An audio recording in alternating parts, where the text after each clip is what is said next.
What is up, gang? Welcome to the stream. So this is, of course, as always, the Adrel Show. So for today's stream, I thought it could be fun for us to first check out the delves in the War Within beta. Um, After which, we are going to create a character on the leveling realms, on one of the leveling beta realms, and we're going to try and see how far we can get into our profession pushes right from the starting quest. So of course, we're going to take our, once the game actually launches, we're probably going to take our main and try and push them to 80 as soon as possible. Soon after that, we're going to want to level up as many alts as we can as well. The reason being because if we actually go into the beta here and take this view down, you actually get an achievement for each alt that you level that makes it easier to level subsequent alts. So for each alt that you level up to 5, you get a 5% additional experience bonus between 70 and 80. I'm not actually certain um, if the bonus applies from 0 to 70 as well, but we can probably tinker around a bit with that as well and see how that goes. But essentially we want to start essentially each additional alt you level up during War Within becomes a little bit easier until your fifth, at which point you have a plus 25% experience bonus, so you're moving basically a quarter. uh, you basically only require 3/4 of the experience to level up all the way. That said, of course, one of the main features of the War Within is the delves, and so I'm excited to test that out and see what happens with that. Of course, right now we're on it goes to 11 realm, which is basically the beta realm that allows you to just create level 80 characters and test out some of the end game stuff. So we've asked the beta only vendor here to give us companion levels and curios. So let's take a look at what we get for that, and let's try and see if we can do our first delve. I haven't done this before, so um, I thought it would be fun for us to look at this together. So it seems we do have a companion. I don't know how we configure it because I was expecting that once we did that, once we asked the vendor here, this would sort of become configurable, but I guess not. It seems like we need to complete some sort of a quest. I don't have it in my quest log, at least. I can't see it. So maybe we can just queue up for or get ported directly to a delve, and maybe we can figure out what's going on in here.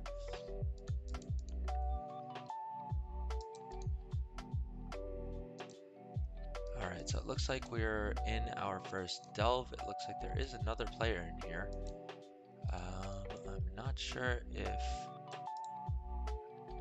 these are supposed to be instanced, because my understanding would be that it would be. Okay, here we go. So now we enter from here, and let's look at actually, it looks like there's different tiers, and I guess they give you an eye level recommendation here. We have on this character an eye level 579. We've just equipped some of the set pieces that we picked up off the vendor, and then this is the basic starting gear that these level 80 template characters get. So at level 1, you basically need an eye level of 515, which I believe you could actually probably already do with some of the characters from Dragonflight as well that you take in. And then I guess these are sort of almost like the affixes that you have. And the rewards at level 1 are Companion Experience, Weathered Coin Coffer, which can include gold, undercoin, Valor Stones, Resonance Crystal, and Weathered Crests. I do also want to test out how much experience we get from delves and whether this would be a good way to level characters, especially our alts. We are going to want to take a whole bunch of alts um, through the content, of course, to maximize, the different recipes they can unlock, and generally in Dragonflight as well. You didn't really need to be anything higher than level 60. The second you got a character to Valdraken, you could, pick up your weekly quests and you could fly around the Dragon Isles. You had dragon riding unlocked, and so it wasn't too much of a disadvantage. It just made the weekly quests a little bit easier to complete, especially the gathering ones. Which with an alt army can take quite a bit of time. I definitely spent a lot of time rather wasted a lot of time trying to complete the weekly quests on my Ret Paladin, who was both undergeared and admittedly I didn't really know fully how to play the class, but it would just take me forever to kill anything on my Ret Paladin, and so very often I would just skip doing the blacksmithing quests, which now means that my blacksmithing was always sort of just a step behind where it could have been to be maximally competitive in terms of the auction house game. It looks like the last thing that they give you is an item level 408 spoils. Hopefully that doesn't mean that the item level of the rewards is 408, but it looks like this contains powerful equipment, exotic reagents, and secret recipes. This could be very powerful depending on what they are actually giving us. But since we have a slightly higher eye level, you know what? Let's do our first delve at level 1, because at tier 1 rather, because I'm guessing this is what we would have access to the second we start our first character. Explorers League supplies. So it looks like Bran has joined us here, and I think now we are in the instance part of this. View Bran's Spirit's support. Okay, so let's set him as a damage dealer. We're playing Windwalker Monk as always. Combat Curio. Ooh, okay. Designates a player to guide his shot for 4 seconds before firing towards their location, dealing moderate physical head. So this one, I'm just gonna pick something somewhat at random, to be honest. Let's defensive cooldowns we don't care about. 15% health, meh. Below health. These look like healing ones. I think this is probably this one or this one is the one we should go with. I think let's do that, and utility curio. Randomly in combat, a blood beast will attach itself, increases damage and healing done. That may be the best one for us to go with, just so that we can quickly figure this out. Uses gathering tools to help players find additional gold or herbs, fish, leather, and treasures. I think probably that's the one we're going to go with, in all honesty, because if we're trying to gather mats, especially early expansion, mats are going to be heavily overpriced, and so we will most likely want to do that. And we're fully repaired. Ooh, what are all these? Oh, these are all the bags we crafted when we were testing out tailoring.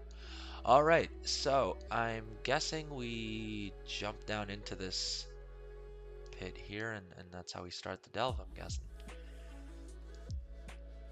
And so I'm not sure if these are similar to the treasure finding scenario things that we did in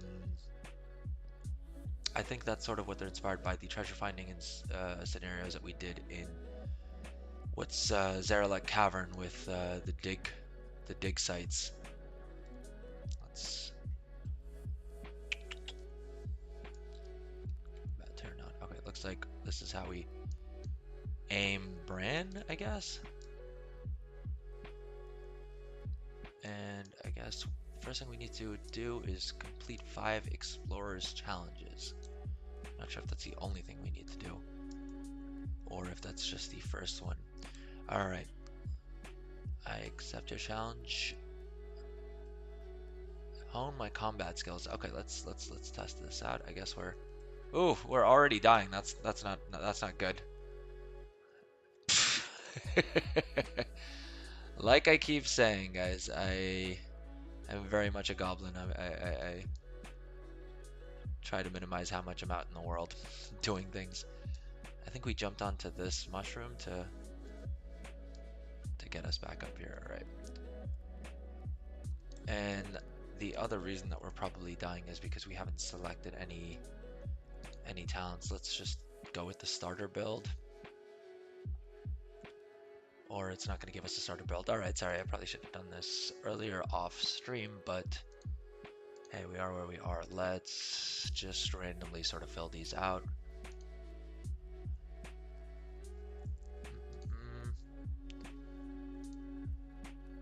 I'm literally just picking things at random right now because I wanna get going with the delve. We have a bunch of things that we want to do on the stream today, so Storm, Earth, and Fire. Yeah, let's pick that up. We want Zuin. Energy Burst. Sure, why not? And I'm sure this is far from optimal, but it'll give us a little bit more player power to sort of try and get this delve done quickly and sort of experiment with what's going on there. I know that technically in a lot of cases Jadefire Stomp is supposed to be a huge DPS increase. I just really don't like using it, so that's sort of why I'm skipping it there. Tiger's Lust, yeah, we can always do with the movement speed boost. Generally don't like going any slower than I need to. Oh, we don't use paralysis much either. We probably should, but again, I mainly build my talents around what I actively use as opposed to what's the best for maximizing DPS, because the majority of things I do is just in service of trying to make as much gold as I can. So all damage by 2%, that sounds good. I don't even know what that does. I'm literally not even reading these in all honesty. I probably should be, but like I said, I'm very much just a fan of picking things that are primarily passives so that I just have fewer buttons to click. I'm definitely not someone who's focused too much on maximizing my DPS and whatever. But of course, for live, we will probably put a bit more thought into our build. Right now, I'm literally just trying to max out these trees so that we can get this delve done. So if this build looks janky, please do excuse me. Or you can roast it in the comments, and I will be more than happy to see that. All right, we've picked all of our passive. Let's pick some hero talents. Conduit of the Celestials. Shadowpan sounds cooler. I do actually want to at some point sit and figure out these hero talents and figure out which ones are the best. Although I think at level 80 we already get most of them, but I've heard that there's some really cool stuff in here, and so if you guys are interested, let me know in the comments, and I will happily take a more in-depth look at these and sort of toy around with them to figure out what would make the best sense for us to use while we're leveling, or at least just trying to get our dailies done. What does this do? Conjures a cloud of hypnotic mist that slowly travels forward. Enemies touched by the mist fall asleep. Cool. Like I said, not trying to min-max anything here. We're literally just trying to get through the delve here. All right, is there anything else we need to throw onto our toolbars? I think that should probably do it. I don't think we need resuscitate on here. All right, let's see what this challenge requires. Why don't we have the enemy nameplates showing up? Let's pop Zuin. I don't know why we're doing that bolty thing. Touch of Death is honestly my favorite move by a long shot. Alright, so we completed one challenge. What are we still attacking here? Okay, these fungal stabbers. It looks like they're just dropping gold. Because I am curious to see if we can loot. I don't think these are humanoid, so I don't think we're going to loot cloth off of them. But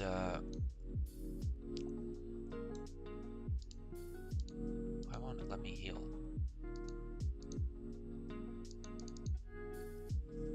Oh, so for some reason it's put, instead of putting the actual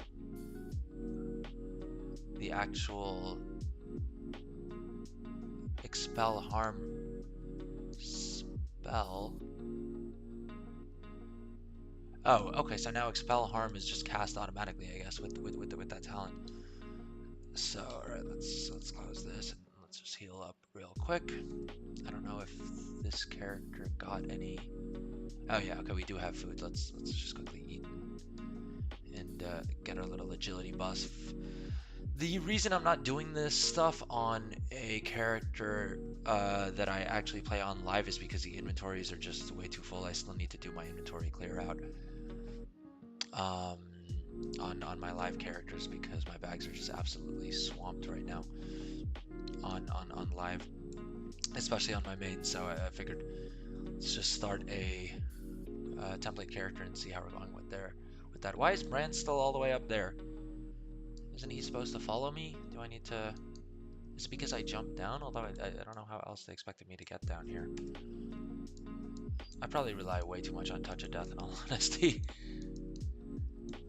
And I think that may also be one of the reasons why I like playing Monk so much.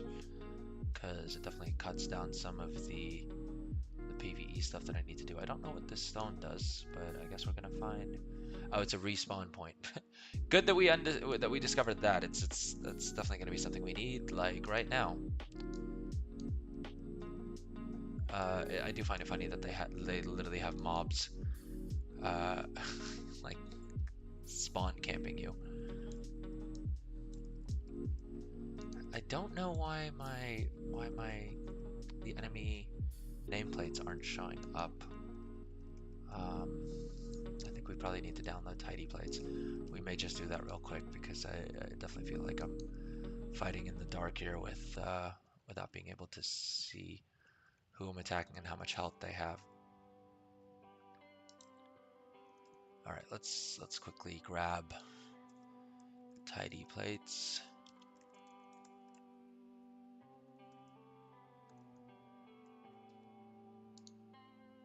Tidy plates threats. I don't particularly need the threat plates because it's not like we're tanking anything right now, but it is kind of nice having the threat show up right there as well. All right, let's see, does this...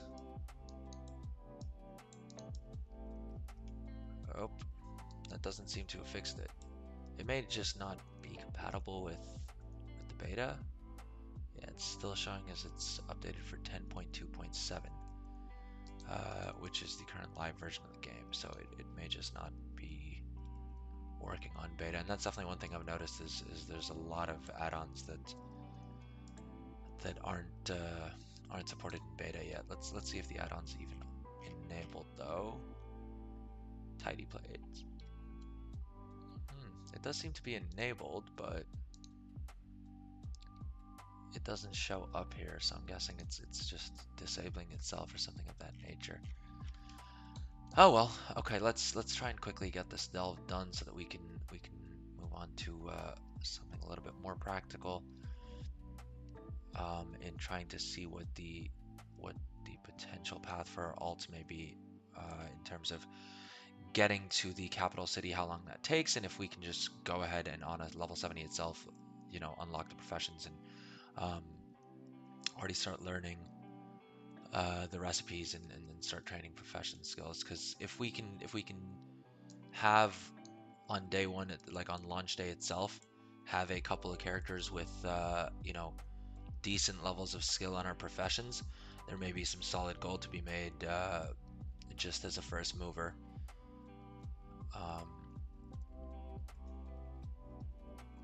Especially since this time around, I think I should be able to dedicate more time during launch. I think for Dragonflight launch, I had a very busy period with work, and so I wasn't really able to play too much on day one. All right, teach me how to fish. Why are why are we learning how to fish in the midst of? Ooh, okay, I like that they've kept this mechanic where you like pick up skills. I'm ready to face whatever challenge you have. Right, let's do that. Oh, I guess that's why he's teaching us fishing. The funny part being that I literally didn't learn fishing. So the old gnome in the sea. What did we catch? Oh, that's just the achievement for catching a fish. We've got. Seems a bit janky. So all we're doing is sitting here with a stationary bobble fishing. I wonder if maybe one of these casts will give us like a like a boss that pops up or like some sort of puzzle that we need to complete or something. I really genuinely enjoy the like puzzle mini games that WoW started putting in, like the ones that we had in the end zone in Shadowlands. That may have been one of the few positive things in Shadowlands that I can remember. Explorers League supply. Okay, it looks like the supply is in here. I think we probably need to repair our gear, given how many times we've already died. I don't think we've received any items from Bran just yet. There's a moldy chest down there. Let's try and grab that. Let's see if that has any mats or anything like that. Again, the primary thing I'm trying to do is figure out how we can maximize the loot and materials we get during the first couple days of the War Within, and how we can use that to maximize our gold making, because the start of an expansion is by far the best time to make a boatload of gold. So if we can figure out exactly what we want to do the second the servers go live, or within the first day or two, um, to set ourselves up well to capitalize on early markets. That's sort of the main goal of what we're trying to do here. Ooh, lost supply cache. All right, let's try and swim down there and see what we get from there. I think these satchel thingies give us companion experience, so I think that levels bronze. I think in the case of my Bran, is it? Yeah, Bran, I guess. Okay, so this doesn't want to loot. Do I just need Bran here to loot it? Is that what's going on? Looks like there's fish pools in here as well, so I'm always kind of a little weirded out when they have fishing options in instance areas, because that does seem like it may make it a little bit easier for some of the fishing bots to sort of get away with what they do. So strangely enough, it does seem like tidy plates did something to the interface, because it's definitely showing a different font in the nameplates, but it's not showing me the health bars, so which is what I wanted it to do. Let's see if we can try and find a config menu or something.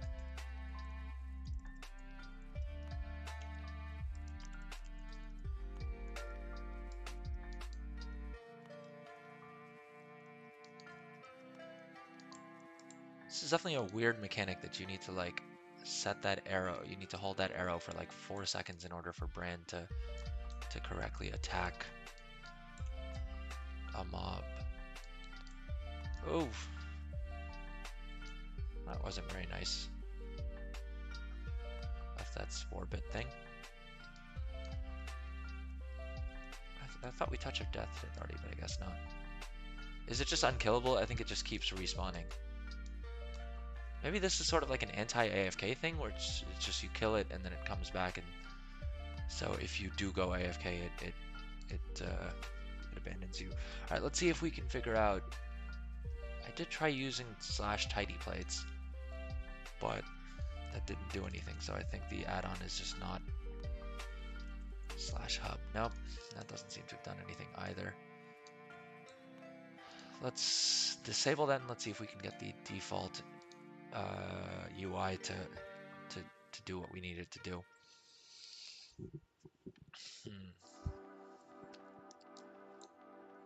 All right. I'm up for your challenge. What do we have to do here? Okay.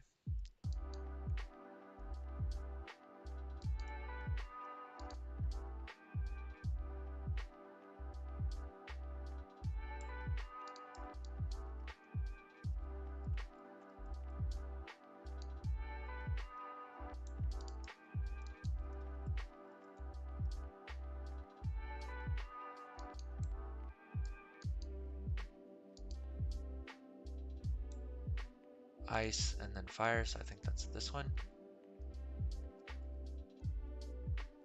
That wasn't it. Okay.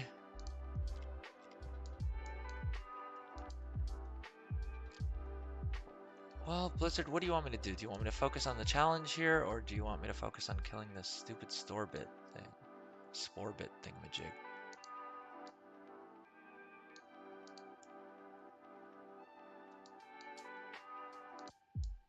I think it was this one? Yeah, this has to be buggy. I wonder if we can report this.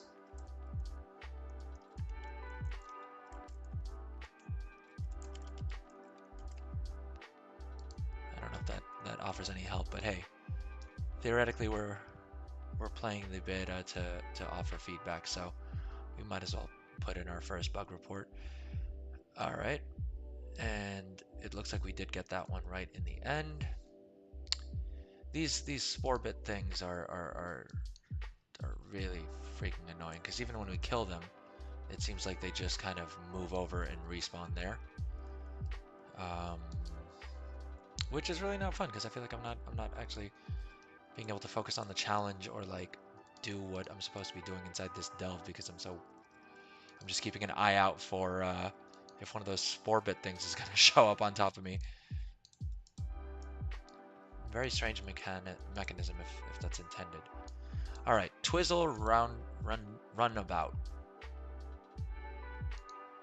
Okay, we've got to run in. Oh, this is just one of these circle running games, I guess. If this is what we're going to be doing in delves and just kind of doing these mini games, I am here for it, because I genuinely quite enjoyed these. They were definitely my favorite. They were some of my favorite daily quests. So having them be repeatable for rewards is definitely good in my book, especially since with the delves now you also have a great vault section here. Hello, welcome to the stream.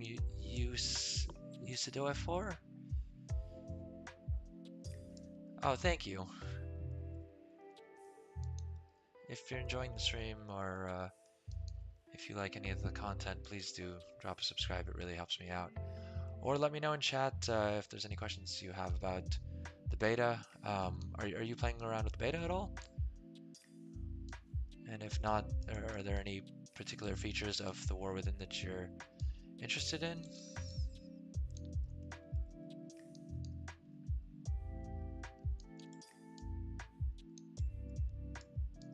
All right, looks like we're at the last challenge. Let's see what this is. Oh, it's just fighting this guy, I guess.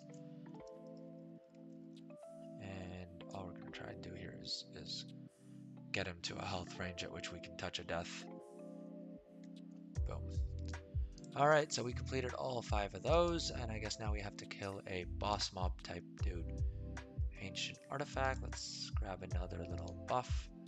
Hopefully these are a bit more interesting on the actual live servers. Ooh, so there are herbs and things here. It should be interesting to see if it may be worth it to just like start a delve. I don't know if there's a limit to how many delves you can do in a day, or if there's like a lockout timer on delves. But otherwise, I could see it potentially being worth it for people to just instance into a delve, grab the herbs that spawn, and then start a new delve. It should be interesting to see if that's any kind of a farm that makes sense. Construct canker. So I think this should just be more companion experience. I am a little bit confused by the interface. Okay, it looks like we can configure it from here. And I guess, I don't know if these are for each, like, does this go up per delve that I complete? Because I think each of these unlocks basically customizables for our Zeppelin mount thing that we get for delves. I think that's the primary reward, or one of the major rewards at least from delves is that customizable ship thing, like airship. And similar to the dragon the what do you call it? The dragon customization things that we had in we had in Dragonflight. Instead of customizing your dragons, you'll instead customize your airship. What did the sturdy chest give us? All right, just some gray item. That vendor's for 200 gold, to be fair. So I've definitely looted less valuable items in the past.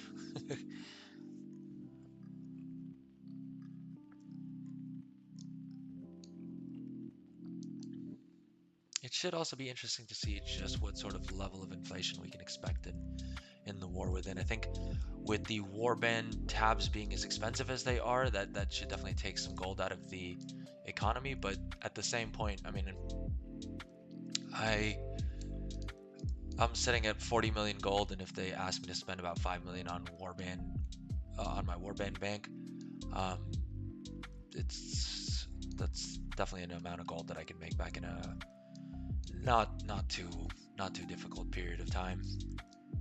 And uh, I think I have a lot of gold than a lot more gold rather than a lot of other players, but it's probably still far from being one of the characters that has my point is I don't think I'm that much of an exception in the role.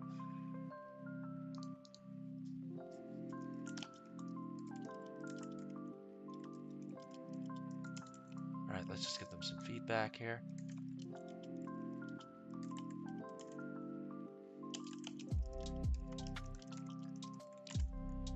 All right, let's admit that. Oh, and it looks like now we get a room full of loot, which I think we just run over this gold, and it should be interesting to see what these heavy trunks drop. Okay, so we got 4 Valor Stones. I'm guessing this is the replacement for Flight Stones, which we could probably use to then upgrade our gear and just make our dailies and things a little bit easier to run. Undercoin. Common currency only used by explorers looking to trade secrets and tales of wealth. I wonder if we can buy recipes or mats or something with that. Living bomb item. Is that just a buff, or is this something we can equip? Okay, so I guess we can. That's some sort of a spell that we can maybe equip at some point. And then resonance crystals formed by the energies of the world soul interacting with the stone in and beneath. These revered objects are okay. So I think this is the equivalent of what do you call it? The adventurers resources or whatever it was called, like the item that we use to buy rep rewards in Dragonflight. All right, and then we got a gray item that vendors for 10 gold, a cipher key which starts a quest, and we'll just look at that in a second. And we got a new piece of gear as well. It's lower eye level than the starter gear we got, but probably useful. And if we can reliably get some gear from here, that could be pretty cool, because this didn't take super long to do.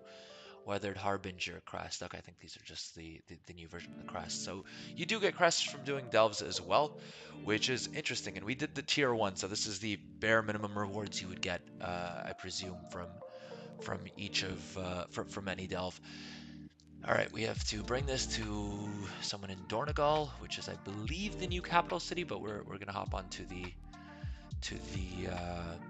other realm in a second here to see what we do there. And I guess we got some experience for our companion as well. Presumably we could run around the rest of this delve, and there may be more lootables and things we can do there. Let's quickly take a look at what this quest that we got from that item rewards. Delver's Journey. It looks like this is incorrectly showing as Trader's Tender. I don't think we need 3,000 Trader's Tender, in all honesty. Undercoins and resonance crystals. And I think we said resonance crystals are the like item that we gather a whole bunch of to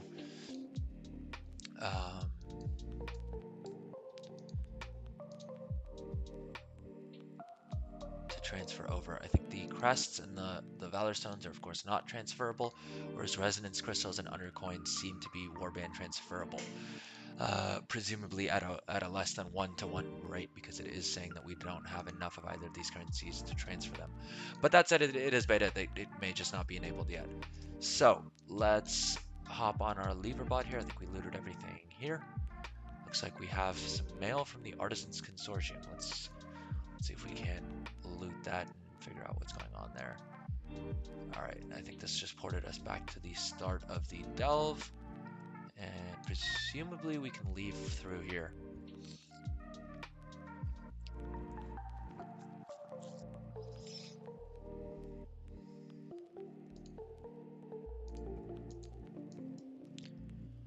Alright, I don't know where we turn in this quest because I don't know if you can actually port over to any of the War Within zones on this realm.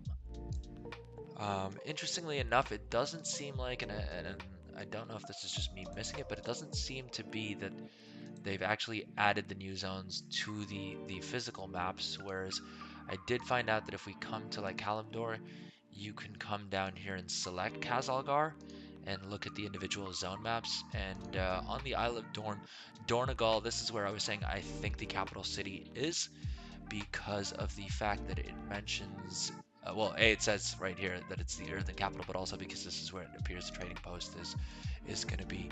The key to success. I don't know if there's a port to get over here. Let's see if we can't find one. The PTR instant teleportation, I did check with this guy. It doesn't seem like he has anywhere that he can port us. And this person seems to just be able to teleport us to different delves. If you guys know of a character that can port us there. Okay, here we go. Turns out, looks like maybe we can actually just port through here. In which case we may just explore the new zone a bit through here itself. Asuna, Silver Moon, that's Valdrakken, of course, that's Oribos, Dalaran, Jade Forest. Can the portal supervisor help us here? To Dornogal, Carantor Emissary. I don't see a portal to Dornogal from here. It doesn't appear. Maybe we need to talk to an NPC, or I'm just missing something. To Oribos, Valdrakken, Silver Moon. Very, very strange. Oh, it looks like it's downstairs. I hope that's not how they intend on doing it during live. I feel like having to run downstairs to get to the current expansion zone seems feels a little strange. Why wouldn't that be on the first floor? Surely we need to get to the new zone more than we have to Oribos. All right, it looks like there's just a portal here to Dornogal.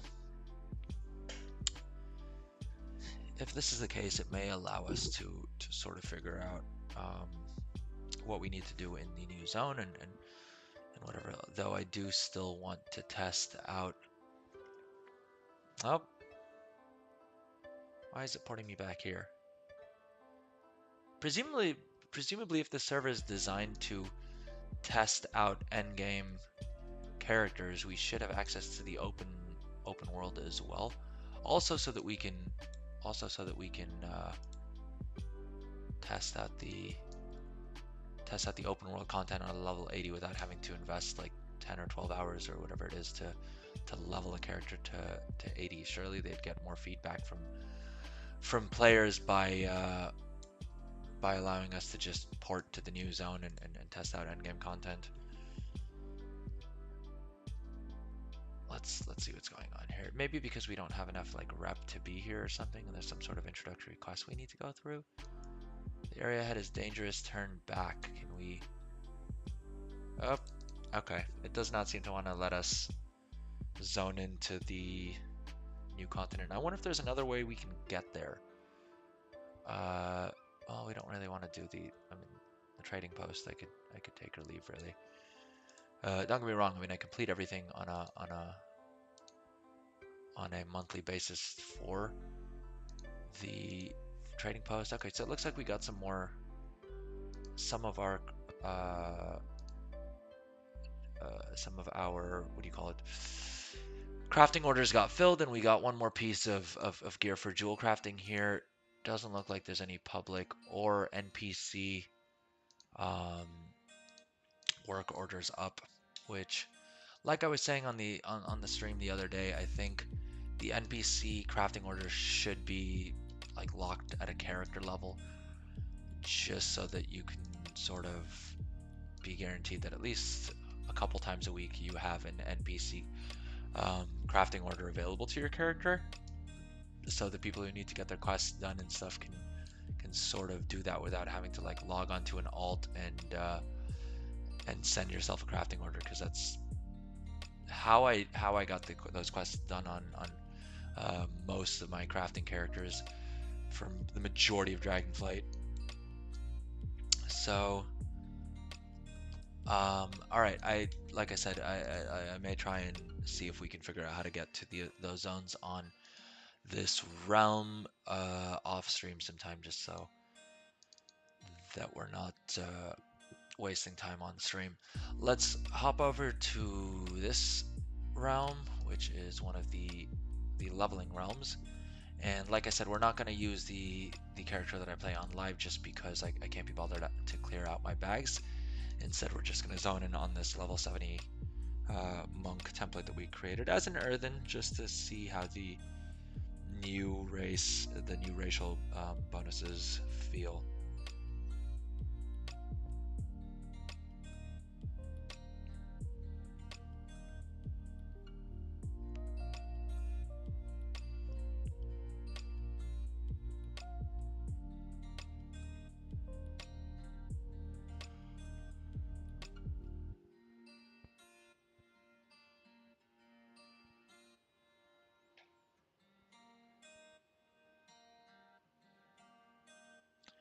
Okay, so strangely enough, we have a portal to Dalaran here. I'm not sure why that is. It may just be me missing something, or that maybe that is what happens in retail as well. It may have something to do with some part of the game that I'm not actively playing.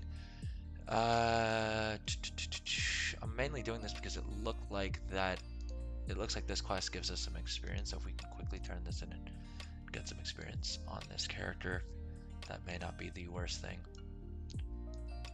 Although I don't think the trading post is enabled because it also doesn't let me see the traveler's log.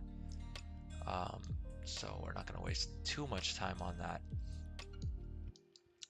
All right, so we do have this character who can port us around or directly to the Isle of Dorn, but I think we are going to just quickly go through this quest line to see what exactly the experience for our alts would be, and for our first character for that matter. I think this is the Earthen class, the Earthen Race Heritage Armor quest. I do find it kind of frustrating that they still don't show us how many quests we have in the default interface. I know that they've said that for the War Within, I believe they've said that they are going to expand the number of quests that we can have on a given character. It does seem janky to me that we have a limit. 25, I guess, was probably hard-coded in since vanilla, and at the time, it kind of made sense and was a neat way of like, it was probably just primarily a technical limitation, and then helped, you know, keep your quest log a bit tidier because you just had fewer quests in vanilla. Whereas these days, where you have, you know, Battle.net quests, or I guess Warband quests, and there's so many different zones, so many different expansions, you may be working towards like, you know, you may be working towards different mounts or different like reputations in older expansions and things like that. It does seem janky that we have a limit. I would love to see them just remove the limit on quests alone and let me choose how many quests I wanna keep or abandon of my own volition. But let's start to get moving here. What quest is this? Clandestine Movements. I think that's the Silithus quest line. Let's see if we can learn any professions from the trainers here itself. I'm guessing this will just give us Cataclysmic and Classic. Yeah, seems to be the case. All right, let's get cracking with the quest line. Do we need to do anything else here? We have this item will just give us some gold and some weapons and things, which seem to be the same eye level as our current class, as our currently equipped stuff. All right, let's quickly see if we can't just put together a very basic build. So again, I'm clicking things fairly at randomly, so don't judge me too much. But again, if you want to roast me in the comments for being a noob and picking the wrong talents, go right on ahead, please. All right, let's just randomly pick things up. Yeah, I'm doing this very, very, very randomly. Primarily focusing on what can give us speed bonuses. Healing winds, flow of chi, why not? Lighter than air, why can't we select this?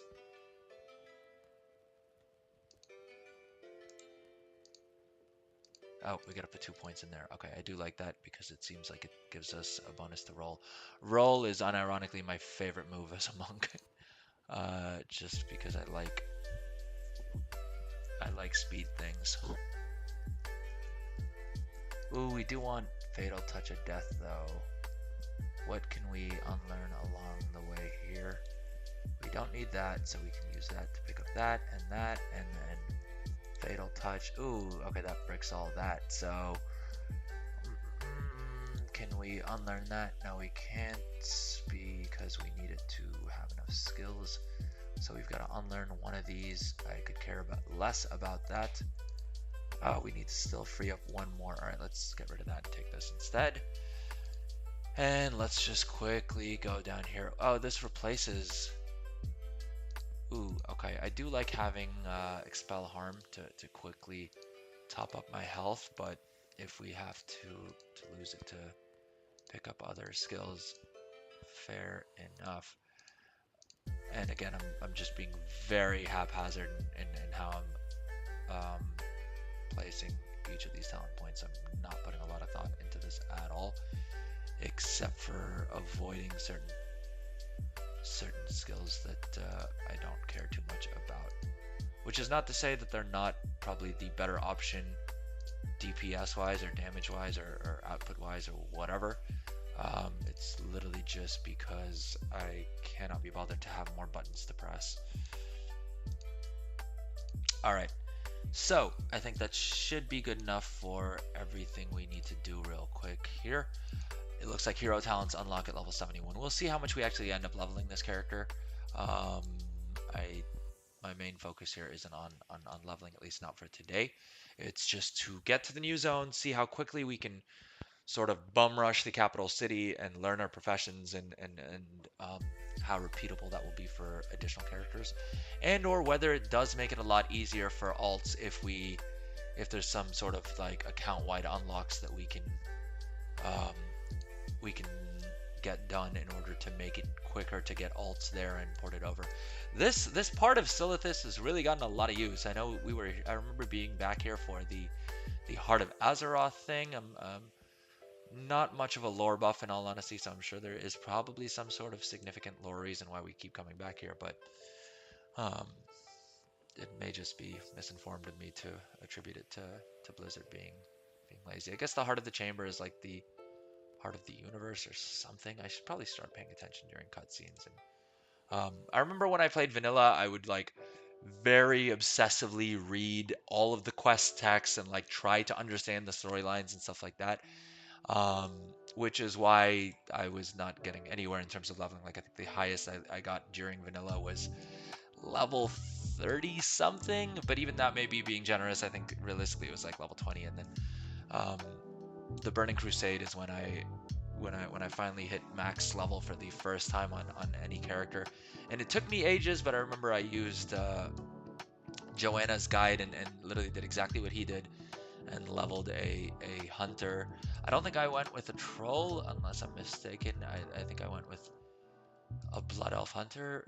No, that's not a thing. Yeah, I think I went with a night elf hunter, but I remember using Joanna's guide. It was really sad to hear that he passed away a couple months ago. So hopefully he's resting in peace, because the guy was a legend, and Yeah, got me my first max level WoW character, so I can't be thankful enough for that. And here we are, like 17, 18 years later. It is wild to me that I've been playing this game for 19 years at this point. um, which probably ages me a little bit, but hey, it is what it is. All right, so we're back in Dalaran for some reason, and we have the same guy here who can port us around that we wouldn't have on the live servers. This artifact room is kind of cool. I wonder if we're gonna have to grab these artifacts at various points. Khadgar, complete quests.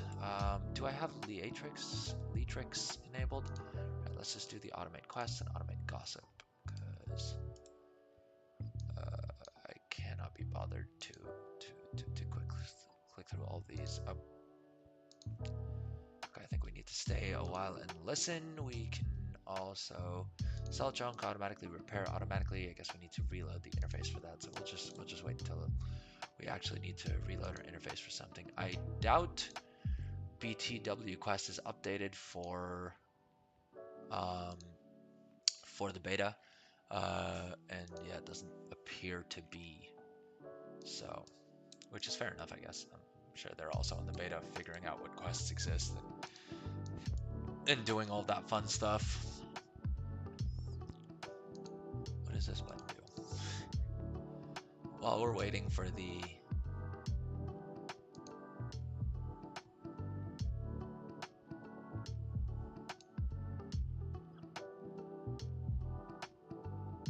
oh, okay, I think this just gathers. This bug sack add-on was something that I was told was handy for beta. I wonder if it's more so useful for add-on creators, maybe. Because when I hit send bugs, it doesn't seem to be saying that it's going to send it to Blizzard as much as you can send it to a different player. All right, what do we need to do for this quest? We need to talk to Bran. Is that not what we just did? I guess not. Is Bran... I thought we just had to wait through the RP, but I guess we have to run over here and talk to Bran over here. Where is Bran?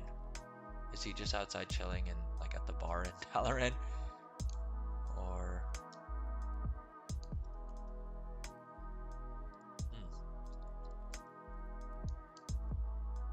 it's yeah, it's definitely gonna take me a while to get used to the fact that all mounts are dragon riding mounts now. I think I may actually need two different mount buttons. I may need to have one for dragon riding, because for some things, like being in a city, dragon riding can be a little bit difficult to get your character positioned where you need to be. This should port us back down. I have a feeling that Bran is somewhere down here, and potentially we need to the Bronzebeard family. Head to Bran and Dagran in the Dalaran Visitor Center to inform them of what has happened to Magni. I myself don't know what happened to Magni, so hopefully my character does. All right, Dalaran Visitor Center. I think that's on the other side though. Phototonic Playground. Was this here the entire time? I somehow don't remember that name. I remember that the inside looks familiar, but I don't remember that name being a thing. And it's gonna put us on a dragon flying mount again. It does seem a little bit janky to have a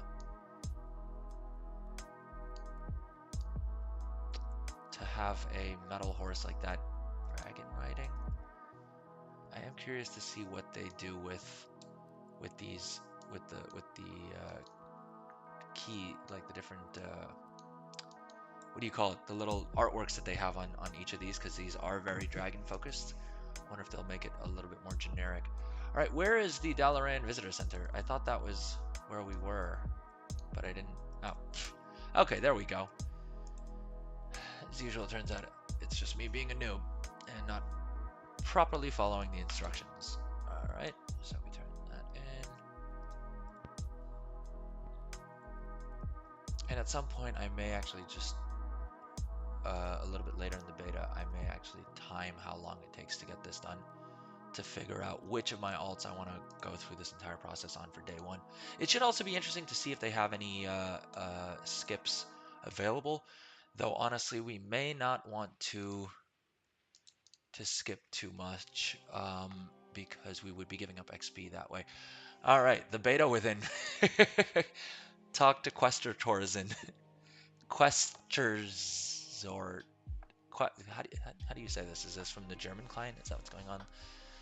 I actually speak a bit of German, but even then, this seems like a bit of a tongue twister. Questertoren. Questertoren. All right. I think we are literally just supposed to port to Dorn for some reason. Maybe they haven't put in the rest of these quests.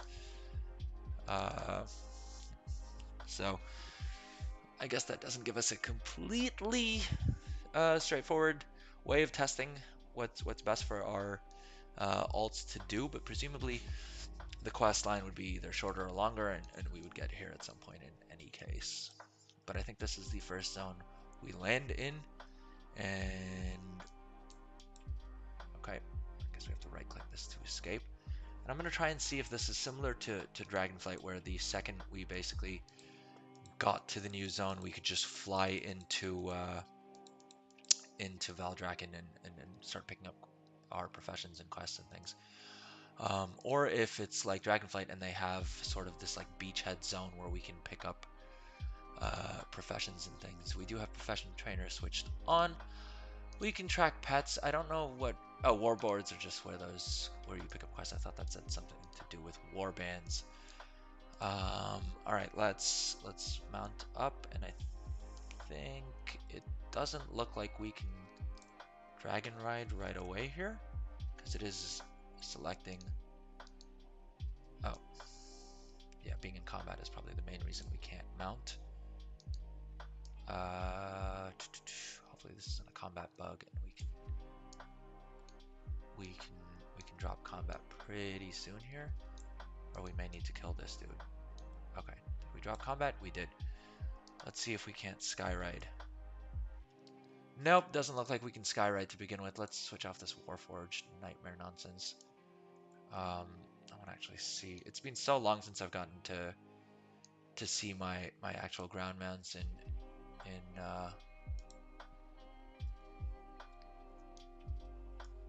retail that I'm not super upset that we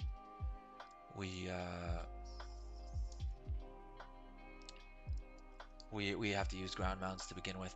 All right, let's see if we can run over straight to the capital city and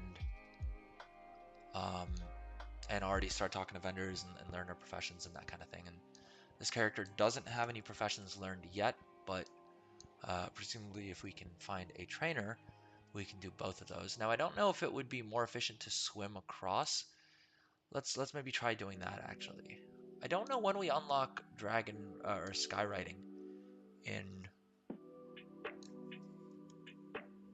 the War Within. Ooh, I do wish I had the what do you call it, the mount equipment that allows me to just run over the water, because that would make it a little bit quicker. But I think the increased swim speeds should help us a bit with that. Ooh, I do want to install monkey speed just to see exactly how much benefit we're getting, because we're getting 4% how much movement speed bonus we're getting, because we're getting 4% from wind walking, we're getting another 15% from jade walk, and flow of chi is giving us another 5. So presumably that means we have another 15, 20, 24% movement speed baseline, and that's not including roll and flying serpent kick and tiger's lust. Let's see if there are any other talents that we're missing that can give us a bit more speed. Okay, it looks like Jade Fire Stomp gives us some more movement speed, but that's not really too useful because we're not going to be Jade Fire Stomping all over the place. Disable, don't really care too much about that. It looks like we have taken all the speed talents, and that's definitely going to be something that I'm going to be doing on live as well. These are yellow, so they shouldn't attack us. Oh, we have gotten onto this island for no real reason, unless we can maybe get over. I don't think it doesn't look like from the map there's a bridge or anything to get us across. So maybe we just need to, I think if we can aim for the coastline there, and then potentially we can run up to the actual capital city, because I think we need to take a bridge over there. And as you guys can see, playing this much remix has definitely gotten me way too comfortable with jumping down from super high surfaces, forgetting that fall damage is actually a thing in any non-remix version of the game, because of course we have that tinker that removes all fall damage.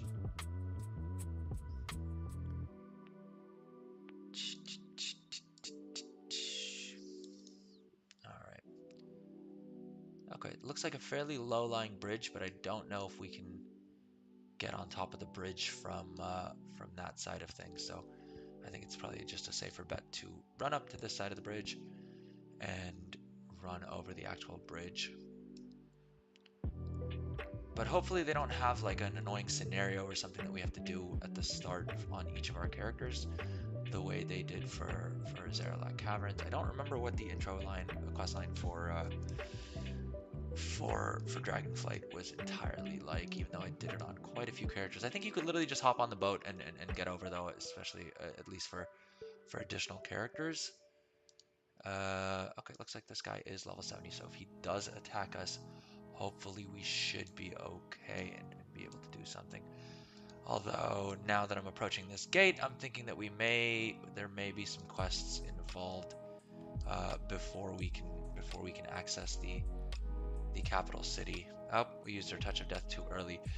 Am I tripping out, or did we miss a talent for improved touch of death? We are missing this talent for touch of death, but where's the did they remove the talent that allows you to like cast touch of death like 3 times in a row? Because I definitely love using that for just melting packs of mobs like this. Or is there another entrance to Dornogal and this is just some sort of like, maybe the entrance is over there and this is just like a back entrance or something that requires some questing to unlock. That's what we're gonna hope, and that we can just get our characters over to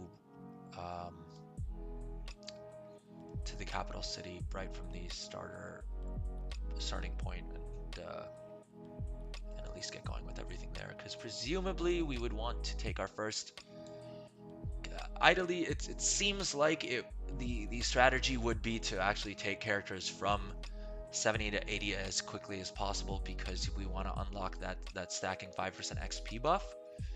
And so it's not going to be a case like Dragonflight where you want to play a character until you've exhausted the rest of XP, then, so maybe get all of your characters to level 61, 62, something like that, and then let them rest for a bit and sort of rotate them out.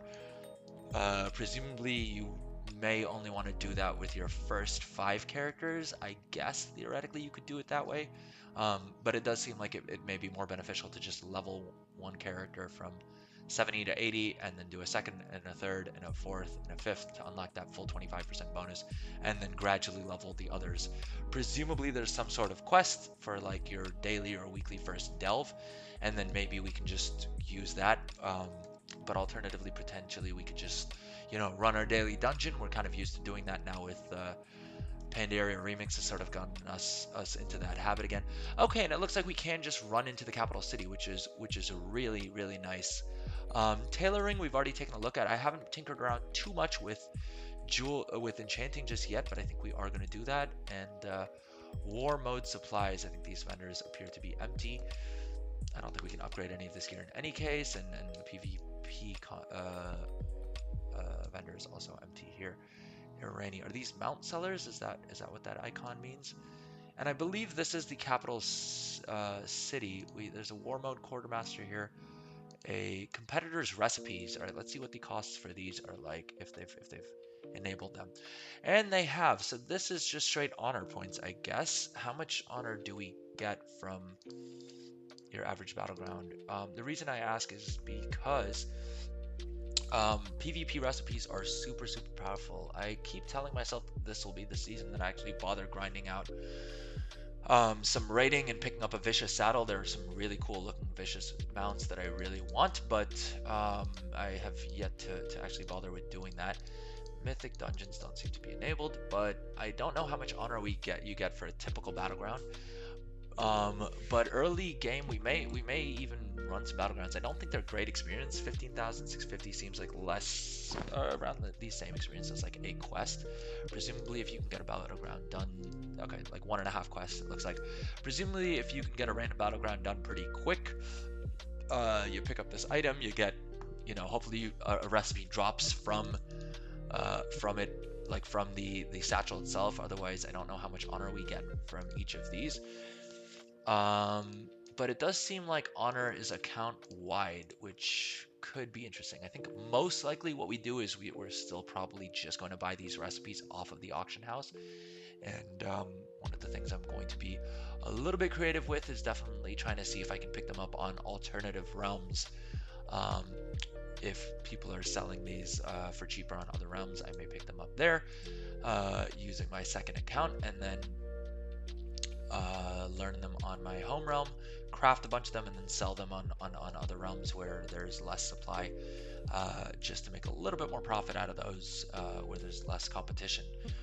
But I really need to figure out my setup for that, figure out what realms I want to have characters on. I may even bother leveling some characters up to 70, just to see if we can tinker around a bit with the what do you call it, black market auction house, and see if we can at some point maybe pick up the all coveted vendor auction house mount, which is the long boy mount. What's it called? The Dino. I don't think it's got Dino in the name. Nah, forget it. You guys know what mount I'm talking about. It's the long boy. I think everyone in the game at this point knows what mount we're talking about there. All right, let's see what the vendor is selling. Presumably this would be available at the vendor. I don't think these spools of weaver thread would be available on the live vendor. I'm guessing that's a beta only thing. But it looks like we can talk to the trainers and we can actually learn Kazalgar tailoring and whichever the skill we want. So it should be pretty trivial to get our characters up to this up to the capital city and learn all of our skills and start leveling professions on our alt characters. It doesn't seem like there's too much of a barrier to entry. Of course, this is beta, so they may change that at some point, but it seems like we can get our characters over, and presuming we have enough gold to buy. Okay, this is just to change the interface thing. Sorry, I got a bit distracted there. But presumably we can just run our characters over to here, and if we have enough gold to pick up mats, we can fairly easily get them started on their professions and start crafting the new gear and crafting the new recipes. That said, it looks like the Artisans Consortium Quartermaster is here. I don't know if Artisans Consortium rep will carry over from Dragonflight. I kind of feel like it shouldn't. It is a new expansion. I feel like there should be some sort of new rep to grind instead. But hey, if it isn't, it may not matter, or maybe the rep just doesn't matter here.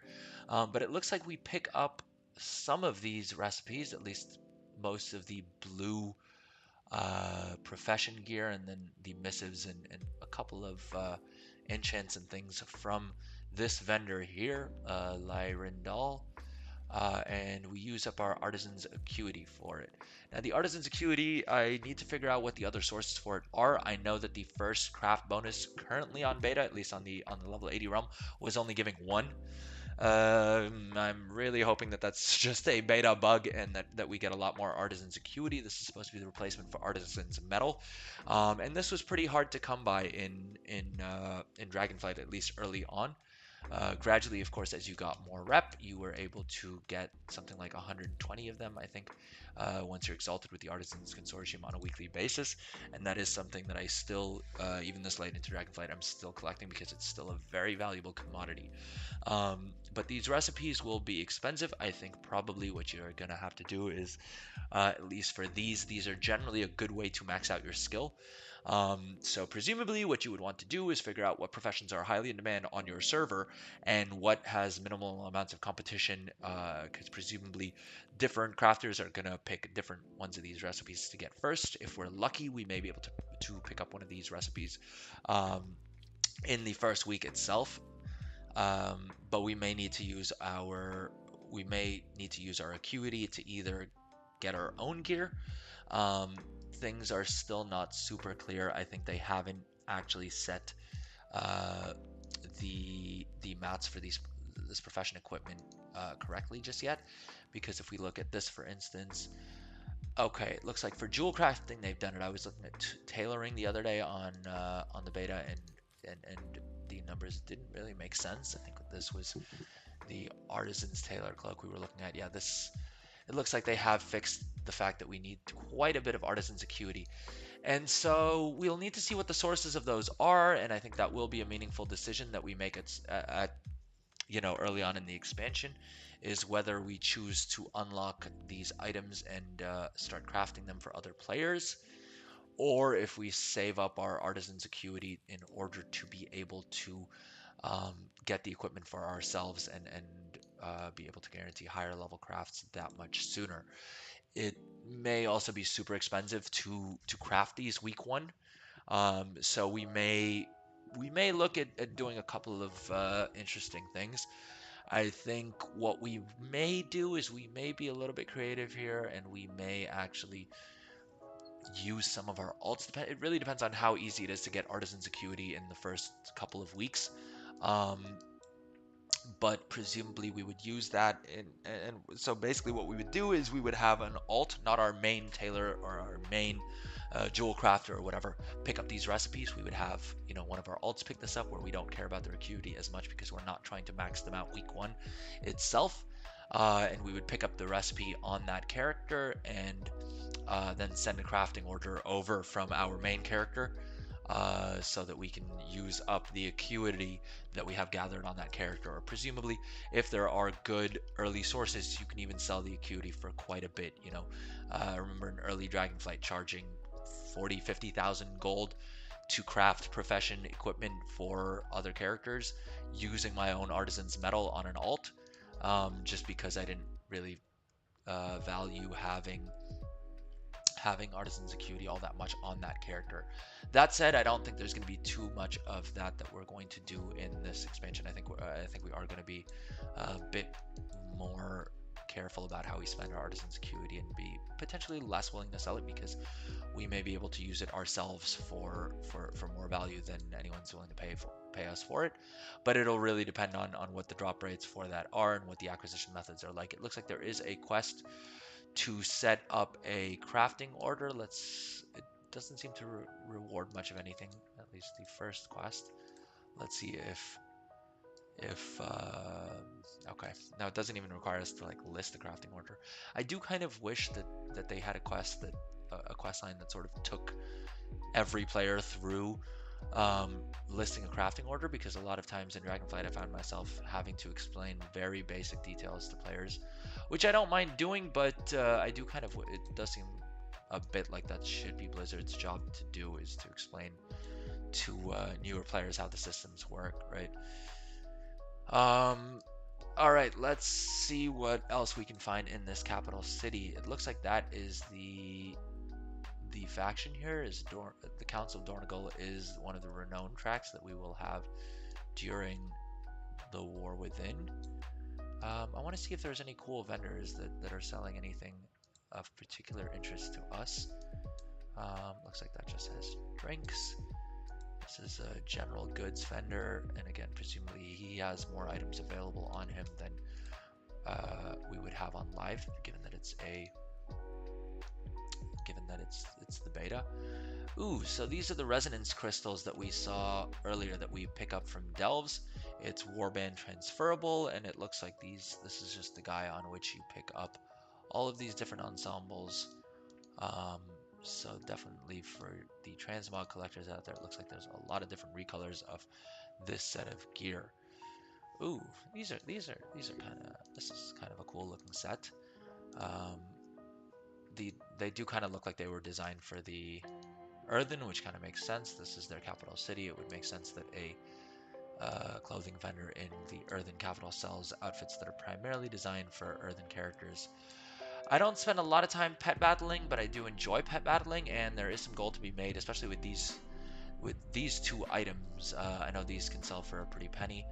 This one's bind on pickup, but even these pets, if you are farming a polished pet charms, there is a lot of gold to be made in that as well. People do spend a lot of gold on acquiring different pets, and if they can save their own pet charms for the BOP items and pay you to use up your pet charms, a lot of players will do that, and so there is still a lot of gold to be made through there. Of course, this being the beta, there are some free pets that we picked up from vendors along the way as well.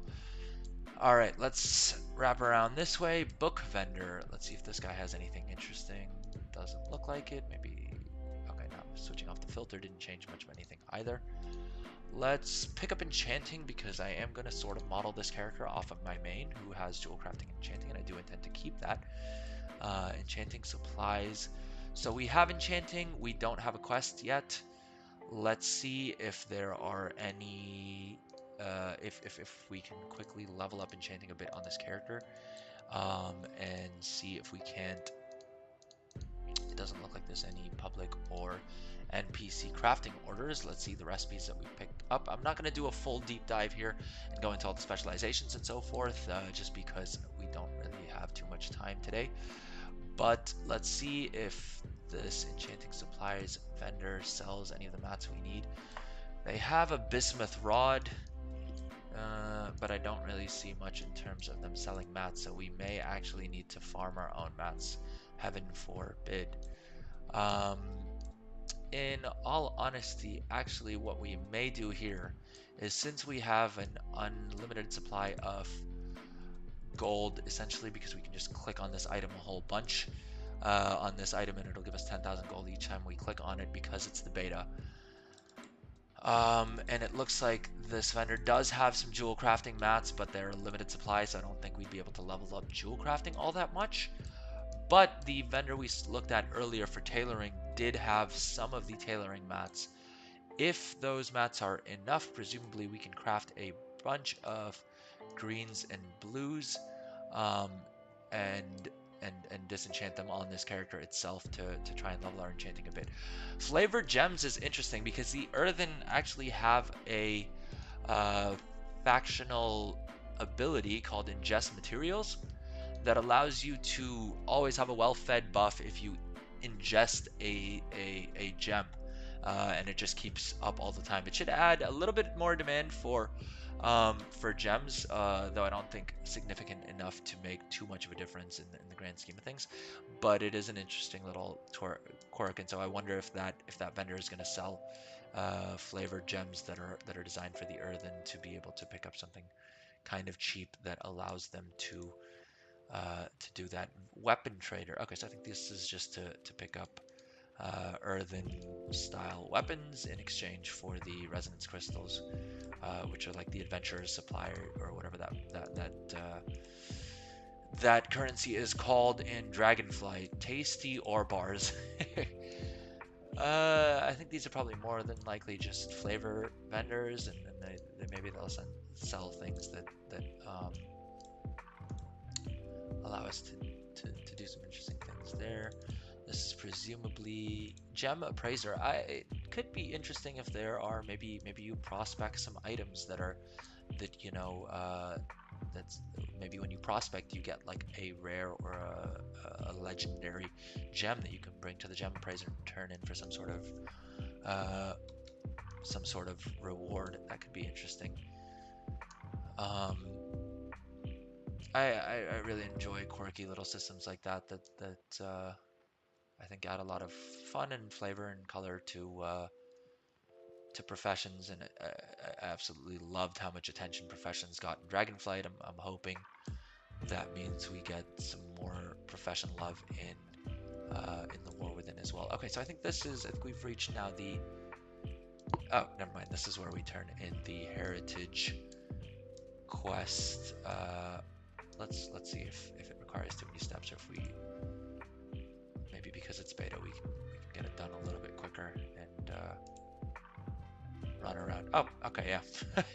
All we had to do was go and turn that in, and we got the Heritage of the Earthen achievement and the transmog for it. Let's see if the beta copied over our yak mount, and if we can't, yep, it did.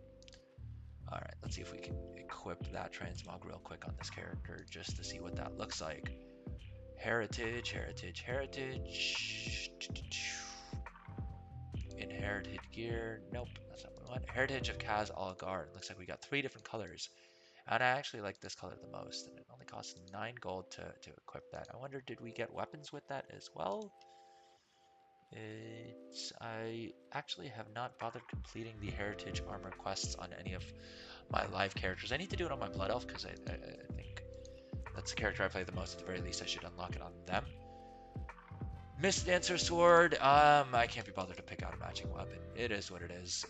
But Heritage Armor's on the Warband loading screen would be pretty interesting. All right, let's head over to the tailoring vendor. I think we explored here a little bit. Doesn't look like there's too much of interest here. Maybe we can run down here. I don't know what happens if you fall down here. It looks like players are coming back up out of it, so presumably there is a way to get back up if you do fall down there, and maybe there is something of interest down there, but right now is not when we're going to figure out what that does. There are some pets through here.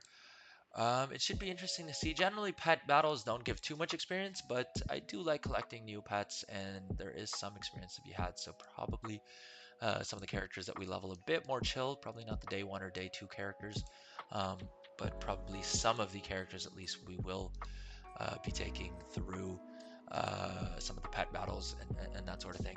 I do like that the catalyst is now just in the capital city, and you don't need to fly out to a place that you can switch PvP on. I have gotten ganked more at the catalyst, more times than I would like to admit. So I do like that we have that just in the capital city, and it's less of a pain to get to. I do wonder, I think we should probably be able to skyride at some point in this capital city, I would assume. All right, we're back. We've done a full circle. I think the tailoring vendor is somewhere near here.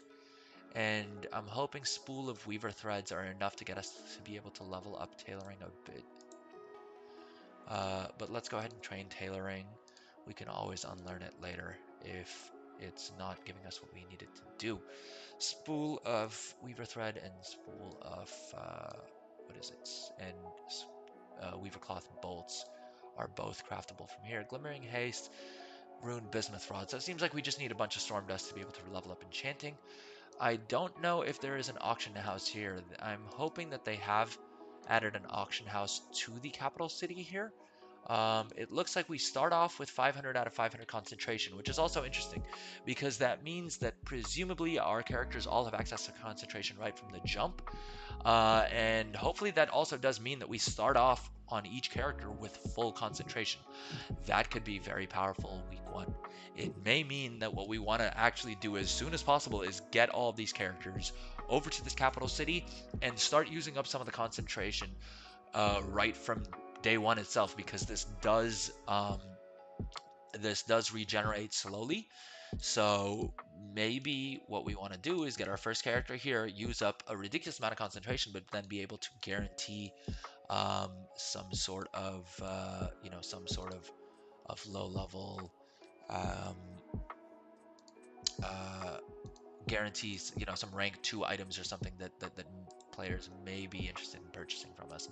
All right, oh no, we don't have buy them all enabled, and we don't have trade skill master enabled either, so we're just going to manually click and buy up a bunch of these spools of wilder thread, and let's see if, I don't think there's anything we can craft with tailoring yet. I do recall on the other realm potential that we were able to start crafting these spools of wilder thread right away. For some reason, this trainer doesn't seem to have that recipe available to us, which is kind of strange that it's requiring level 5 here, because I'm guessing that means we can really only level up get the first 4 skill points that we need in tailoring from unraveling, which seems a bit janky. Um, yeah, it does say here that the Weaver Cloth Bolt requires only 1 Kazalgar training. Tailoring, but then the vendor seems to require 5, so that's a little annoying. Hopefully that's just a beta bug and they fix that. I think we may actually need to go um, farm some humanoids in order to pick up some of this shredded weaver cloth, or I don't think these scraps drop until you have some talents invested.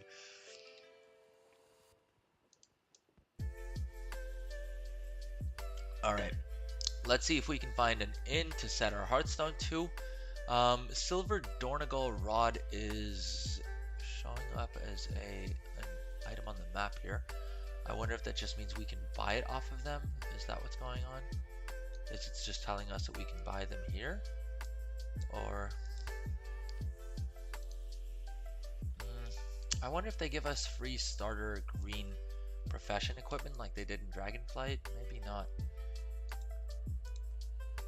Okay, it looks like this person has another quest for us. Use the tailor's work table. Okay, so we do have a first quest here to use the tailoring crafting table, which I believe should be over here. Does this person have a quest for us? Tailoring crafting order. Let's see if there's any crafting orders up. It doesn't look like there would be. It is a beta realm after all, so I don't know how many players are doing that. Very strange. These quests literally just require you to open an interface, but not actually interact with anything in the interface itself. Which I feel like they're putting in a quest to have us look at these different things. They should probably also give us a way of like the quest should include some requiring us to do some. Alright, and it looks like these character's already level 80, which is why he's able to skyride around here. Yeah, I could probably check Wowhead to figure out when we unlock Skyriding, but where's the fun in that? Let's find out together. Let's explore a little bit, because I don't know that we're gonna have as much feeling of newness once the game actually goes live. Since we have beta access, I think I am gonna try and actually play a bit of the game here. So tour the trading post. I can pick up the quest, or I have picked up the quest, but I don't think the trading post is fully enabled on the beta realm, so we can't actually complete it or get XP from it. And there's the transmogrifier. We have it on our mountain in any case, so we don't really need to bother too much. We found the inn, so let's set our Hearthstone here, and then we may go back and try and actually finish off these starting quests that we have available there. Let's see if we know any flights, any other flight masters. Ooh, and it looks like we can actually already fly to some of the other zones, which is interesting. I wonder if those are unlocked by default. I wonder if on launch day that knowledge may allow us to actually avoid some of the rush. Although in saying that, I just remembered that I think they have said that your first character does need to complete the entire storyline for each of the zones, so that may not be super easy for us. All right, let's see. Let's pick up cooking, because I do want to see if we can learn any of the cooking recipes, and maybe we can power level cooking ahead of everyone else, and maybe that's a profession in which we can sort of get a bit of a head start, because presumably there's always gold in cooking, I feel. Chopped myco blooms. So if we can find myco blooms, we can craft those. Looks like we can make fish fillets. It looks like they have given a little bit more attention to cooking here, and they've added these mechanisms that kind of make sense, right? That you can make stock out of you can collect all these different meats, and then you still get one sort of outcome item out of them, and you make your own intermediary materials. I do like that because it adds a bit more flavor, but on the flip side, I don't love that this will probably take up some time, and I really hope that they have some cooking accessories that don't require us to farm the uh, Wrath of the Lich King cooking hat, uh, which was sort of mandatory realistically in Dragonflight if you wanted to cook in any sort of meaningful volume, because that was the only item that would give you crafting speed for cooking. And it seems super broken to me that if you were lucky enough to hold on to that item um, on your characters, you got this huge advantage in cooking, which I know I have on one of my characters that I played back in Wrath, but I cannot for the life of me figure out what character that is. And if you don't have it unlocked already and you hadn't had it added to your toy box, you literally have to do something on the order of like 150 days worth of dailies or something ridiculous like that. Which cooking again very powerful, but am I going to spend 150 days or even if it was 30 days? Realistically, even if I could have gotten it done in 20 days, am I really going to spend 20 days grinding dailies from like literally the game's third expansion in order to get a hat that gives me a little bit of a cooking speed bonus on Dragonflight? Not really. I really hope they have some sort of new item that trivializes that, or at least makes it so that I'm doing content that is new to the game and not from an expansion super way back, which realistically just means if you were lucky enough to hold on to that item or add it to your toy box, you had this huge advantage. But that's my little cooking rant done with. It looks like chopped Michael Bloom, spiced meat stock, skewered fillet, and unseasoned field steaks are going to be the items we use to level cooking here. I don't think any of those appear to be available at the vendor. Hearty meals. Uh, Condense 5 of your favorite meals to create a version that is sure to keep you satiated. Hearty meals persist through death and are able to be shared amongst your warband. Okay, that's pretty powerful actually. It looks like we are going to use up one artisan's acuity. Hopefully these aren't super hard to come by, and given the fact that the recipes cost like 150 each, this may not be too expensive of a transaction to put in. I do like that the hearty meal version persists through death. That could be really interesting. I think these are bound to warband, so presumably we can just craft them on our cook, which for me generally tends to be my main character, just because that's the character I do the most quests on and gather the most mats and things on. So presumably I would still value Artisan's Acuity, even one would be quite valuable on my main character, but I could make a cooking alt where we just use up some more of the Artisan's Acuity to create these versions that persist through death, which is super important to me because I tend to die a lot while doing quests and things. um, but yeah, that's a nice little quality of life bonus, and I do like that instead of having a whole bunch of recipes for everything, they sort of just have a bunch of different mats that you can loot in different places, but then still consolidate into individual items. Should help us save some inventory space. And it looks like most of these recipes, that also gives you a lot of different ways that you can farm it, right? Like you don't need to just go farm. If you're making, I mean, I don't know, flash fire fillet, you don't need to just go out and farm flash fire. You can sort of fillet whichever fish you want, get different rates probably of acquisition for them, but still unlock these recipes fairly easily. And it does look like quite a few of these recipes are available just directly from the cooking trainer, which is also nice. But as always with professions, generally the harder it is to get to acquire a recipe, the more the profit incentive is there, or the more players are willing to pay you to craft it for them. By which I mean they're willing to pay more for it on the auction house if you craft it. So as much as the laziness in me prefers when recipes are just available from vendors, it's definitely a lot more profitable if there are sort of some barriers to entry on different professions. All right, let's head back out, and at this stage, I am wondering where we go from here. We may just go do some quests. I wonder if I can disenchant these items, actually. That just occurred to me. Oh, nope, we can't. That's kind of annoying because I was hoping that I could just like stay in in the capital city here and level up enchanting to see what skill level we unlock the daily quests at. Item enchanting tutor. Gear enchanting. Any eligible ring enchanted is how we unlock. Well, this rewards us with a free enchanting scroll quality 1.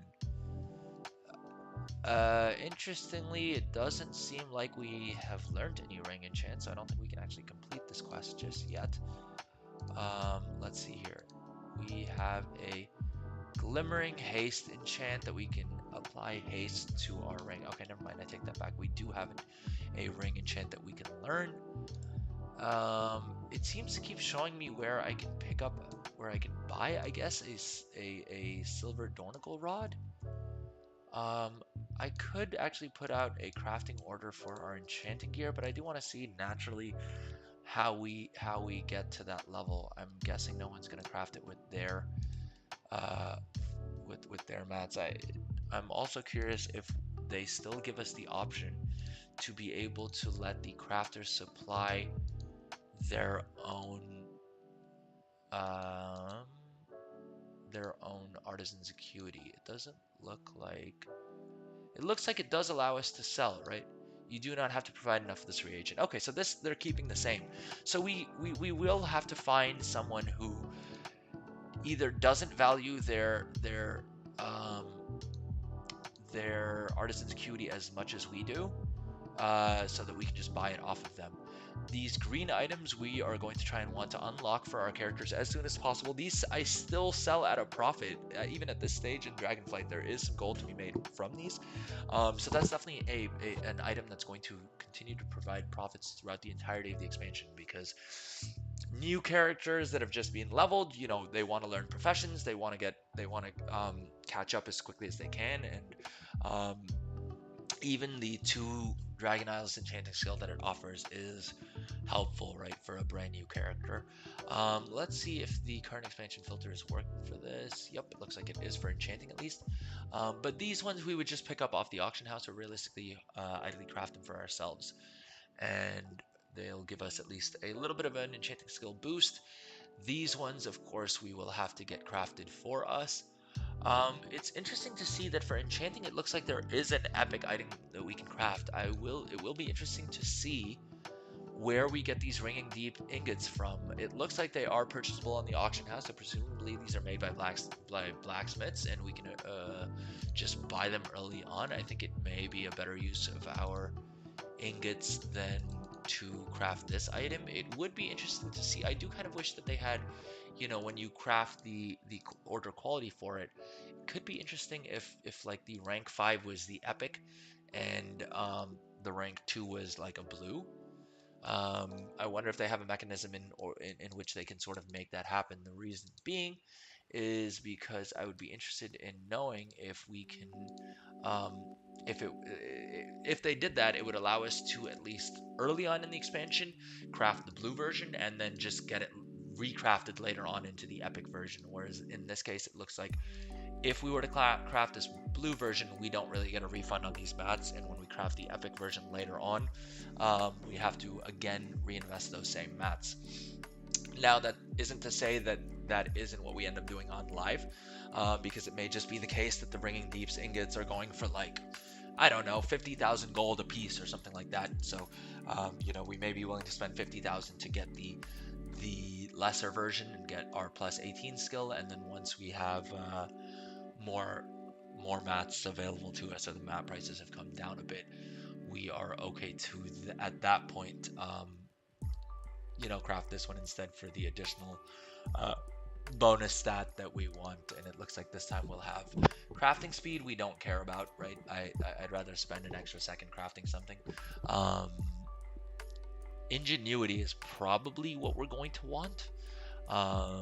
And yeah, resourcefulness may be useful for like our gear crafters, because very quickly we will be able to guarantee max level crafts of these, and then the majority of our profitability will come from resourcefulness procs.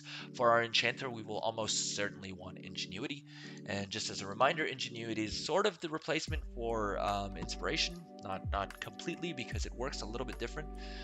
Where ingenuity in So inspiration is actually going to be removed. I'm not sure why it still shows up on the interface, but basically concentration, just as a quick reminder, is a new resource that we're going to have that slowly regenerates over time. The way it works is that when you want to use your concentration, you're going to click this button here. It will apply as much concentration as you need to be able to guarantee the next quality of crafted material. So let's say we can guarantee rank 1. If we want to guarantee a rank 2, we can use up concentration. This will use up 223 concentration, so realistically we wouldn't do this. You can bridge that gap with skill from here, skill in your profession equipment, or through your specialization trees. But essentially you would use up concentration. What Ingenuity does is it gives you a certain percentage chance to get that concentration refunded, which is extremely powerful because concentration is a limited resource and where the bulk of your profit will come from, most likely, because the higher quality items always tend to sell for a higher amount and sell quicker. So just as a quick little overview, that's how concentration works, and this is the main reason why we're going to want to have an alt army in the War Within, just so that we have access to as many of these concentration pools as we can. And that's and if you're looking at ways to quickly level up alts for the War Within, check out my stream and my videos on quickly leveling alts through Miss Pandaria Remix.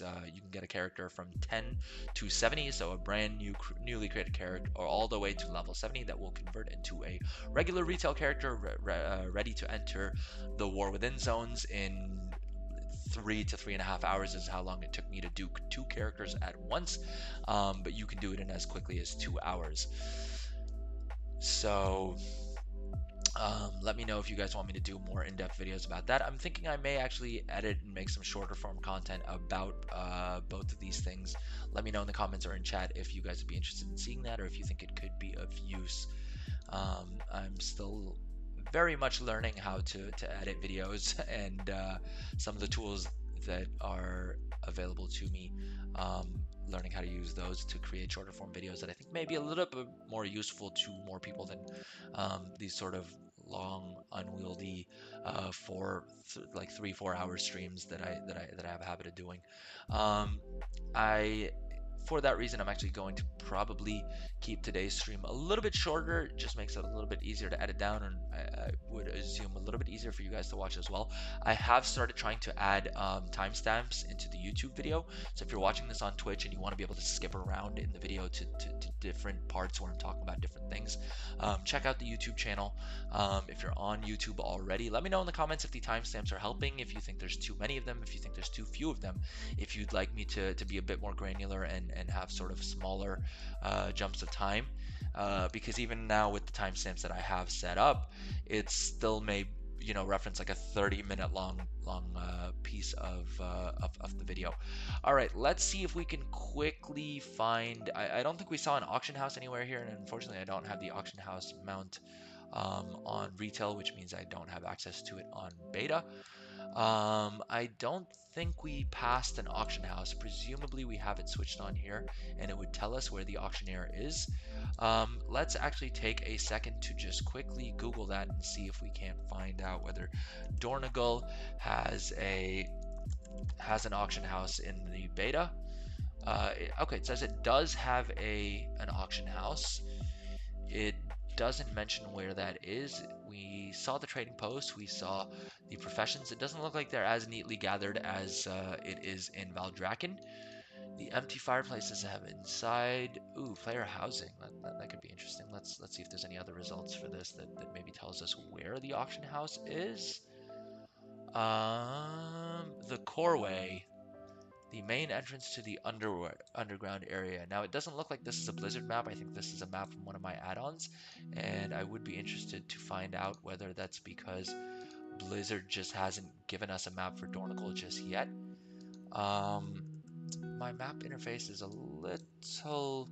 seeming a little bit strange. Let's see. Dornogal. Where is the Crossroads Plaza quest is there? Maybe let's head over there and see if we can figure out a way to go downstairs. Maybe this is the causeway. Maybe that's how we get the core way, rather. It is kind of annoying that I don't have a great map available to me in this version of the game. Okay, let's Memories of Adventures Past. I think this is actually the Radiant Echoes quest that is more the pre-patch event than anything to do with War Within, because I think it's asking us to go over to a different area. What are these vendors? Delve treasures. Okay. Will do. Okay, so I think this is maybe, looks like Bran is here, so this probably is the Delvers headquarters, and probably there's some stuff we can do with Delves here. Okay, we haven't done any delves on this. Maybe we haven't unlocked delves yet. Let's see what it says here. We do have delve companion, and we can pick a role. At level 3, they get the combat curio, utility curio at level 6. And I think each of these should happen after each delve that we complete. It doesn't look like we can. The vault, of course, unlocks at level 80, but it doesn't look like we can queue up for delves or anything from here. So presumably, once we actually go through the quest line, is when we would unlock unlock the actual delves. And up here is where we took our Heartstone from. All right, let's see what happens if we run up this way. This doesn't look like the way to get to the core way thing that people were talking about and where the auction house is supposedly located. I just want to see if I can pick up some cheap cloth or some cheap enchanting mats or something of that nature in order to be able to just power level some of the professions and see what skill level we need to get each of our characters to unlock the what do you call it, the profession weekly quests, or if there's daily quests or anything of that nature, because that will be the first major milestone that we want to get all of our characters to during week 1. Of course, if we have early access enabled, we would like to use those 3 days of early access to get as many of our characters to level 30 as possible. I think they have said that professions may not be available to those characters, which seems kind of strange. I hope that's not what I don't know. I kind of feel two ways about it. Of course, I did. I mean, since I have beta access, of course, I picked up the highest version of it, but it does feel a little pay to winny, if I'm being honest, even to me. That that characters who buy the more expensive version of the game get um, get access to uh, to the game earlier, and hopefully that doesn't give too much of an advantage to you know, characters who did buy the upgraded version. All right, let's look at the War Within dungeons. It looks like the Rookery is a dungeon. The reason I was checking that was because I wanted to see what happens if we go to whether this guy here who says Expedition Escort is actually how we queue up for delves. Sorry guys, give me 1 second please. It looks like this is actually to queue up for a dungeon. I don't want to do a dungeon just yet, but I do want to look at what rewards we get from the raids, because interestingly enough here, it looks like this design for the Magnificent Dweller's setting, which is going to be an item that we most definitely want to craft, does drop from the raid finder. Of course, this is beta, so that may change. But it looks like also the Authority of the Depths enchant comes from these guys, from bosses in the raid. So we're definitely going to want to get Raid Finder done on our main character as soon as possible, because this item was extremely powerful. I made at least a couple of million gold in profit off of the Dragonflight version of this. So we want to unlock this recipe as quickly as possible. Now, I haven't gone through jewel crafting in as much depth as I did tailoring. And let me know if you guys haven't seen my tailoring first look video, go check that out as well. I basically went through each of the different talent trees within tailoring and sort of explained how many tailors I think I would like to have idly. And that sort of translates into immediately actionable items, because based off of that, I know how many characters I need to level that I can get tailoring on. Of course, I do things at a very industrial scale. That's just how I like to play World of Warcraft. I multi-box as well, And so I haven't quite decided, but I think I may actually even pick up the War Within on my second account, which is something I generally don't do. At least for the past 2 or 3 expansions, I have always only had, actually more or less every single expansion, I've only bought the latest expansion on one of my accounts, because the other account is very much a auction house account on which I just basically have characters parked in Orgrimmar who I can mail items to have them post things on the auction house no matter where I'm at.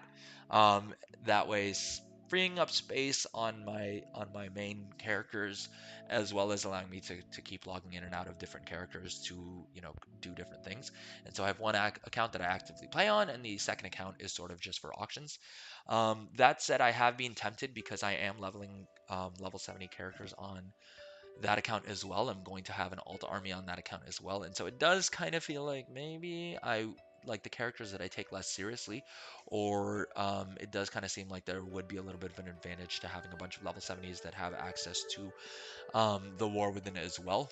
Um, and I may decide to just pay for that War Within upgrade with gold, um, because I'm sure I could definitely earn a lot more back than what I pay in gold for the War Within upgrade. But I haven't fully decided on that yet, so we'll see about that. But the point is here, I may want to get my. It looks like it drops on Raid Finder, but presumably the drop rate on normal mode would be a lot higher. Week 1 rating does seem a little bit intimidating. I have become a little bit more comfortable with raiding in Mists of Pandaria, but that's also because all the raids are completely face roll. So I may actually try and hop into some raids week, like the week it unlocks Pug, see how far we can get. It looks like the Silken Court is the second boss of the raid, so I'm really skeptical that we will be able to get that far with the Pug group. Presumably we may just have to wait a couple of weeks um, until we get the LFR version of the last wing here to pick that up. But hopefully if we can make it to boss 3, this does look like a rare drop. This is probably going to be one of those items we pick up on the auction house, if at all. Um, it's a very rare drop anyway, so the likelihood of it dropping for us isn't super high, and I don't know that I like playing my tailor enough to do that. But it looks like thankfully all these recipes are BOE, so for goblins like us who have more gold than uh, let's call it skill, it should still be possible to pick these up at the auction house, and hopefully we can snipe them at a low price on one of the other servers. Okay, and it looks like the main boss here drops this Authority of the Depths enchant. It should be interesting to see. We'll just open up enchanting in a second here to see what that looks like. Ooh, this is a cool looking mount that looks like it extremely rarely drops on normal and presumably drops more often, maybe even has a guaranteed drop on mythic. But let's quickly see what this Authority of the Depths enchant does. Since we have enchanting trained, we can actually look up what the enchant does. So, permanently enchants a weapon with the Authority of the Depths. Damaging foes may invoke the authority, applying suffocating darkness to them and periodically inflicting 1648 shadow damage. The darkness deepens with each invocation up to 3 times. Okay, so this looks like it's very much a weapon enchant that that presumably is the main damage enchant. I'm not able to see. It looks like this is probably one of the higher level enchants, right? And 480 skill will be a little bit tough to get to, but we may be able to do that with some creative use of the talent trees. To Rambleshire, I don't know what that means. I don't know where this portal takes us. Okay, this is the Rookery dungeon. We do not want to go in there. I don't think we have particularly good gear on this character. I'm guessing this character at eye level 408 is actually probably lower than the average eye level we're going to be entering the War Within with from Dragonflight or even from Mists of Pandaria. Presumably Mists of Pandaria is going to end a couple of weeks, I believe, before the War Within goes live.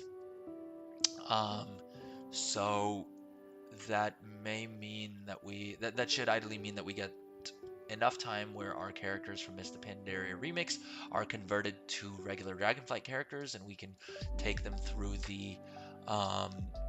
through the War Within sort of launch event thingamabobber, and I think that itself gives like 496 or something slightly higher eye level gear, and we can pick up a set of that for each of those characters just to make the leveling a little bit easier. All right, since we have stumbled upon the Keepers of Renown, I do want to see what the rep rewards are. For some reason, this interface still is showing us Dragon Isles reps. I'm not sure why it's not showing us um, the War Within factions, but it should be interesting to see what characters we need to grind what out on.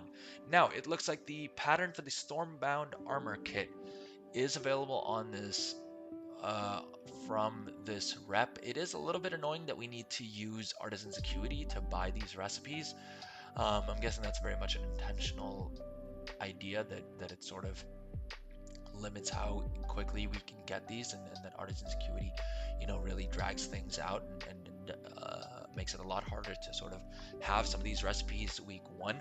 Hopefully it's not like Dragonflight where there's a bunch of bugs that get abused and people, are able to max out reputations and do all sorts of funky things and get all sorts of crazy benefits from exploits, allegedly, because that definitely made it all feel very, very broken, that people who exploited got all these bonuses to professions and things like that before some of us had really even figured out what was going on. Presumably having an open beta like this should allow many of those bugs to get fixed before we have much of an issue. Okay, so it looks like we would need to get to about Renown rank 3, which doesn't seem like it should be too difficult for the Stormbound armor kit. Presumably we can grind that out on our main pretty quickly. Kaz Algar, we need Renown rank 3 with the Council of Dornogal. Now, unless I'm mistaken, I think that I believe that the Renowns are warband wide. So presumably, if we grind this out on our main, we should be able to hop over to our Leatherworker and just use up their Artisan's Acuity in order to pick up this recipe, and we're done with that. Similarly, for enchanting, we'll get the Council's Intellect Chest enchant, which presumably is one of the more in-demand chest enchants, because I guess if you're a caster and if you use Intellect, that would be the main stat that you want. So we would already grind this out on our main character, who again has jewel crafting and enchanting, and then be able to pick up that recipe right away on our Leatherworker the second we reach there. Similarly, I think rank 12 probably takes us a couple of weeks to grind out, but if we save up 50 Artisan's Acuity, 10 knowledge points is not a bad, it's never a bad thing, right? That is a significant amount, especially early on in the expansion. Knowledge points are super, super valuable.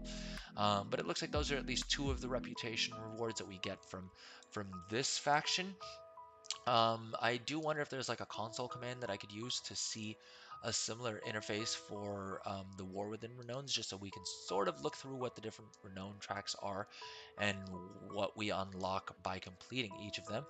But given the fact that it's not showing up here, I'm assuming it's just not in the game yet. I would assume that this area being called the Auditor's Hall is where the bank is going to come. Though I don't see too many vault type items, so maybe not. And maybe the bank is going to be located somewhere else. It doesn't look like they have fully enabled it. All right, let's ask this person where the auction house is, and that's probably our easiest way of figuring out where the auction house is. I don't know why I didn't think of doing that first, but hey, you live and you learn. It looks like they are over there in the Coreway. Maybe it's not enabled on the beta, and that's why we missed it, or I am just a noob and we actually just missed it. We could have checked out the fishing trainer to see if they were selling anything cool, though I doubt it, to be honest. I do kind of miss when there were different vendors that had like limited time recipes. I've definitely made a lot of gold through a lot of those limited time recipes that are available still from Classic and stuff on different vendors. Portal to the Time Waste requires level 80s. I think this is just the Mythic Dungeon port. I do like that the Temple of the Jade Serpent will be coming in Season 1. I absolutely love running that dungeon on Miss Pandaria Remix, so we may even do some Mythic Dungeons once the War Within actually launches. Just have some different stuff in. Potentially there may also be some rewards for us doing it that way. while we're at it, we looked at the first raid. Let's look at the world bosses. It doesn't look like there are any profession recipes that are available from any of these, which sort of makes sense, right? And I'm not going to complain about not having to grind a bunch of things out from there. I do want to see if any of the dungeons drop anything of interest to us as gold makers. We would probably run each of the dungeons once in any case to get the achievements and to gear up our characters a little bit better, and to complete each of the quests, you know, at least once for XP and for loot, and definitely on our enchanter to have more blues to disenchant. But a cursory glance, at least at this stage of the beta, doesn't make it seem like there are any recipes that we pick up from dungeons. So um, presumably we won't actually need the dungeons for anything super important. We're at the bank here, and of course the main thing we want to see here is how we okay, looks like Better Bags isn't updated for the war bank. Let's switch off Better Bags, I guess is probably our best move. Let's just do that real quick. And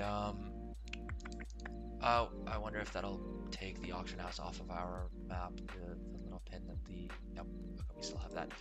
All right, without that, we can now see the Warband Bank interface. Let's go ahead and actually purchase the first slot. We have gold available to us on this character by just right-clicking that a whole bunch. So we have one slot, one tab enabled, and we can presumably dump a bunch of items there.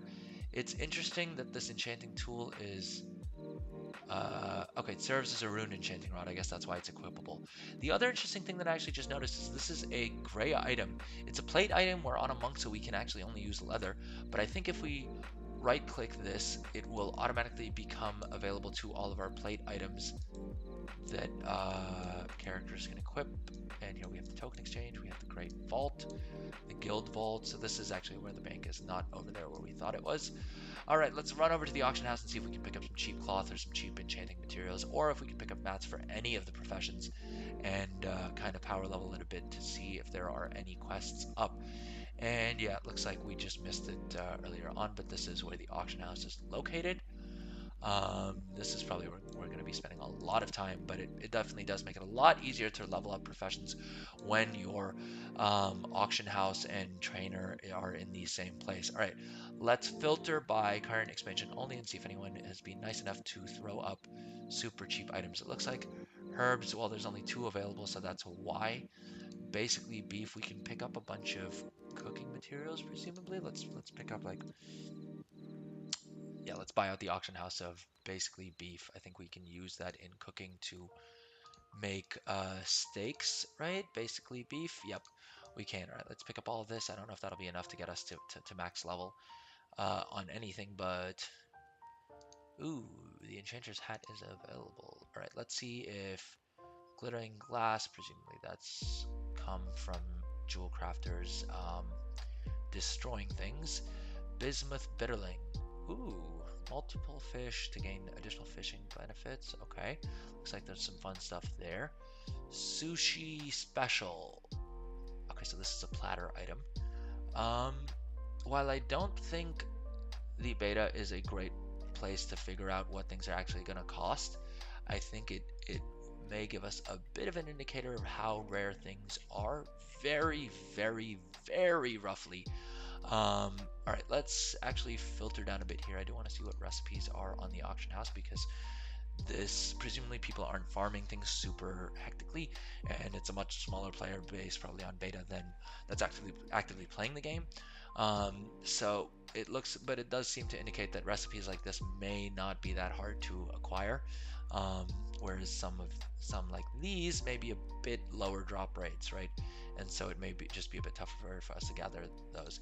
That said, let's close that. Let's look at enchanting reagents and see how many are available. It looks like very little storm dust is available on the auction house. Let's see for cloth if there's anything more available. Spool of weaver threads. This is just from the vendor. It's cheaper, but doesn't really allow us to do much of anything. Cloth is selling for 4,000 gold. I don't think it's worth our time. I don't think 65 cloth is going to get us very far in anything. Let's look at overall reagents to see if there's any of the professions that we can sort of level up just here at the auction house. Lure drop, there's only 2. Thunderous hide, I don't know if that helps us get too far in terms of leatherworking. Glittering glass, I don't know if maybe jewel crafting is a bit easier for us to level up than tailoring, because we did buy some of these gems off of the vendor, and if there's something we can craft with glass, we can definitely craft a bunch of them with these mats that are available here. You know what? Let's pick up this glittering glass anyway. Worst case, we dump it into our warband bank, and maybe a character later on is able to use them for something. That said, let's see what other mats are sort of available. If there's any sort of gems, apricot ink, 40 of those, maybe inscription, maybe something else. I'm just trying to see what we can level up without having to go out in the world and actually do things. All right, let's see if there's any weapons that are current expansion weapons that we can just buy to disenchant, or let's see if there's any cheap armor. Pioneer's perfected cord. All right, can we disenchant these? Let's see if we can mouse over them. Disenchantable. Okay, so let's buy out these, and we'll disenchant them real quick and see if we get any enchanting skill off of those, and maybe that gets us to a point that we can at least start leveling up enchanting a little bit. Yeah, let's pick up these as well. I think all these should be disenchantable. I don't think we need max level skill on these. Yeah, it should be interesting to see. I don't know if we're going to. Well, yeah, I think if we unlock the enchanting skill tree, we can sort of get a feel for how many enchanters we need. And I think we're out of gold. We may need to just click on that item a couple times and unlock and give ourselves more gold. Although it's also going to flood our bags with a bunch of items we don't need. So yeah, it's going to give us a whole bunch of gear, and we can't disenchant that gear. Hopefully we can vendor it, because I don't want to waste a bunch of time manually deleting all that gear. That does not seem like a fun use of time. Oh, we got an enchant for glimmering. Hey, where did we get that from? We didn't even do the quest, did we? Any eligible ring enchanted, and then we can pick any of these buffs. Where did we get, did they?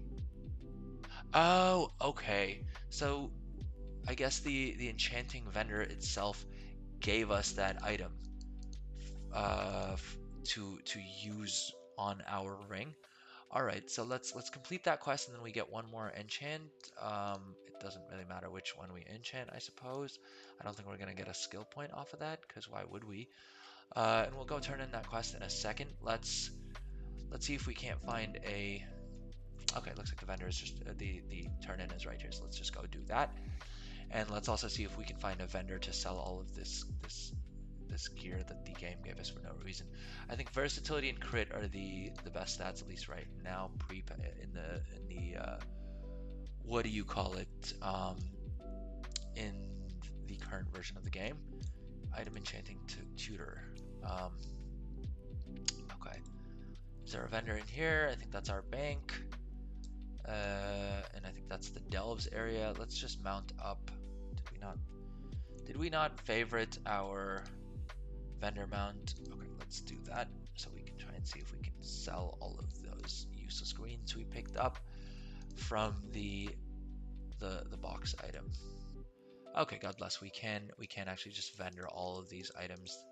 To give you guys a bit more context, what we're doing is we're using this chest for playtest equipment because it gives you 10,000 gold every time you click on it.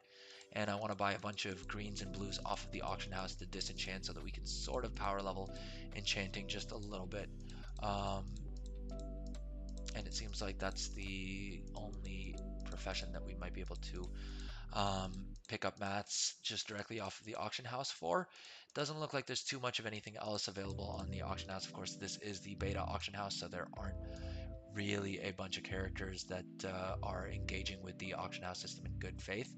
By which I just mean that like there's not really a bunch of people who care too much about actually putting things up properly on the auction house. I may just try and find an add-on that allows me to delete some of these gear items a little bit easier because I do want to just get rid of them.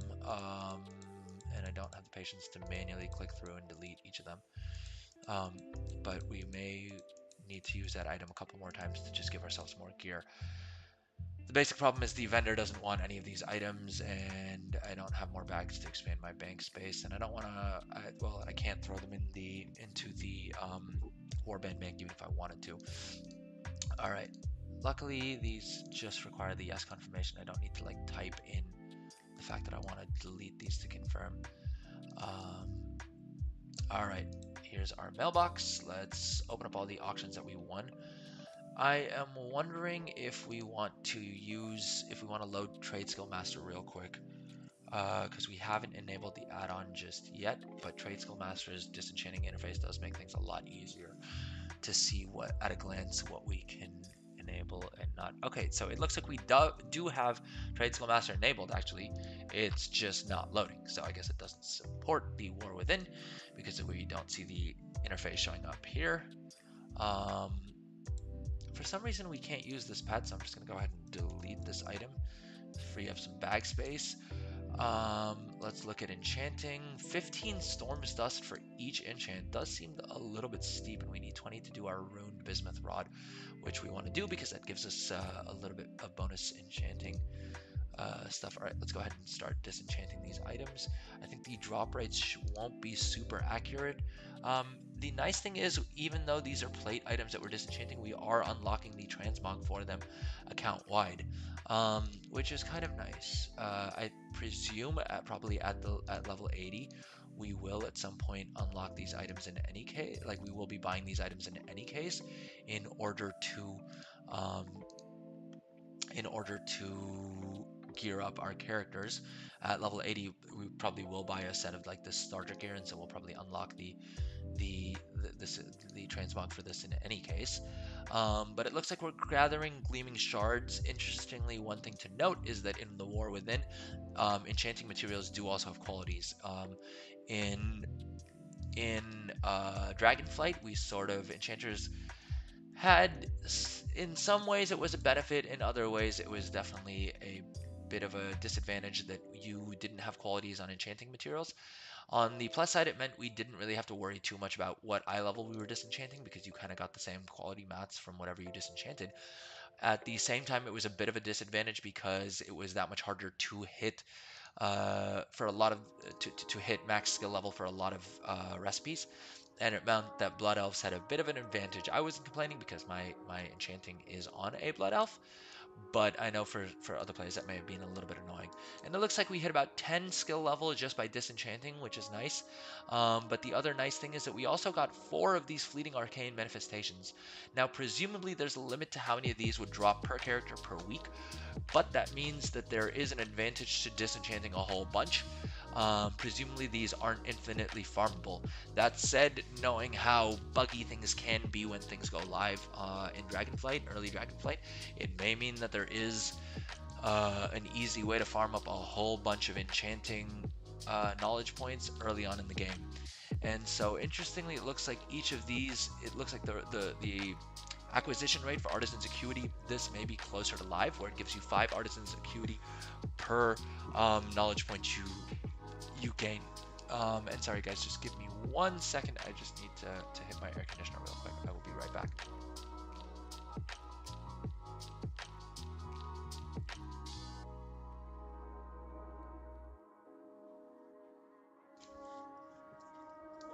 All right, so presumably that means that we can unlock at least 1 or 2 recipes our first week from the vendors that we looked at earlier. All right, that didn't give us too much in the way of actual Gloom's Dust. We need to find the enchanting trainer, and I'm just gonna actually ask one of these guards because I cannot for the life of me remember where the enchanting trainer that we learned enchanting from was. That's sort of where I thought they were, but I wasn't 100% certain, so I'm glad we checked on that. All right, let's see. We have unlocked 3 other skills, and we get more at 15, or at least 1 more enchant, but that also requires 20 skill, or 20 storm dust, so it doesn't really make our life that much easier. Um, Mirror Powder Leyline Rescue. I think this you bought. Well, it's on the auction house, but I think we may also be able to pick that up from a vendor, in all honesty. Storm Dust we need, and we have a whole bunch of Gleaming Shards. I wanted to see, I was hoping that we had like a Shattered Essence. I don't know how and when we learn this. Supplementary Shattering. Okay, so that's once we get into a specialization. But I don't know if we have something that allows us to convert those shards into dust, because that would be of a lot of use to us right now. All right, let's go back to the auction house and see if we can't pick up some dust. It does look like we're gonna need a lot of dust to level, which means it may be a little bit tough to actually make that happen. Presumably this disenchanting these items would give us some dust. It is kind of annoying that these greens are all priced so high. Not for any other reason than just that I need to click that item a bunch of times to get enough gold to buy them off the auction house. But we've got 3 greens. I'm trying to think. Let's look at non-item enhancements. We need reagents, enchanting reagents. Let's see what Storm Dust. We can pick up 4 at least for 20,000 gold. I wouldn't be too surprised if that is closer to what the price actually is on live. In the first couple of hours, I'm sure people will be pricing things at all sorts of ridiculous prices, but prices should generally stabilize at some point. All right, let's disenchant these items. I'm hoping that it's a case that we also get a lot more of the Storm's Dust and that kind of thing from disenchanting items, and that's why we need like 15 or 20 to do a single enchant. But I may be mistaken there. And it looks like we're getting about 2 or 3 Storm's Dust for each of those greens that we disenchanted, and those greens were 538, which is a level 77 item. So those were slightly higher level items. It doesn't look like the drop rate is going to be amazing, to be honest. We may just go do some of the starter quests to get some greens to disenchant, although realistically we should probably be equipping those on these characters. The quickest way is probably going to be just to farm a bunch of cloth and make our own tailored items that we can disenchant for enchanting materials. Enchanting trainer. Does this enchanting supplies vendor doesn't really sell anything of actual use to us. Annoyingly, the tailoring vendor only sells one of the items that we need, and we actually can't even use that to level tailoring right now. They should be giving us this recipe, but they don't have it available on them. Okay, I think we are going to run outside and try and see if we can farm some cloth real quick on this character. I don't think jewel crafting has anything that early on that we can level either. Now, I know nothing about any of these zones, so I don't know where we could go to find some humanoids to farm tailoring reagents on. I doubt any of these are going to do much of anything. Ooh, actually, I also forgot that we bought a bunch of items to level cooking. All right, let's see if we can level cooking real quick, just since I was able to pick up a whole bunch of mats on the auction house for that. And so we should be able to try and level cooking a little bit at least, and we can see if that unlocks any cooking quests for us. Ideally, I would much rather level a what do you call it? What is this character? Oh, that's a Raider's training dummy. Alright, we don't care too much about damage because this character is horrendously under-geared. I think we have to go back to our inn. We could have probably just hearthed in all actuality. What do you think? Let's see if any of these vendors have anything that might help us level their professions. It really doesn't look like it. I was hoping that maybe one of them has something we can use to level one of these crafting professions, because I really just want to figure out what level we unlock the weekly profession quests at is my main goal. Okay, I think the cooking trainer was in the inn, which was up there, unless I'm horrendously mistaken, but I don't think I am. Okay, so in here and down here, I believe is, yeah, there we go. there's our cooking trainer and everything like that. All right, so let's do the first thing, and let's portion out some steak. Let's do 200 of them. Let's see how far that gets us in our cooking skill. I am really, really, really, really hopeful that they add a talent tree in for cooking as well. It just seems like it's the perfect fit out of all of the professions. I ironically think cooking probably is the one that deserves a talent tree more than any other, in all honesty, because we could have all sorts of fun things where you can put more skill points into individual things, and um, that will unlock you can then customize whether you want to specialize in like snacks, if you want to specialize in fish, in meats, in soups, in different stats, whatever it may be. That could be really, really cool because it looks like they kept the dragonflight mechanism where basically you can learn things at different levels, but the higher your skill level, the more portions you actually get out of it, which sort of optimizes things a little bit, right? um, which gives you an advantage for having higher skill. It's just that you make more of the given item.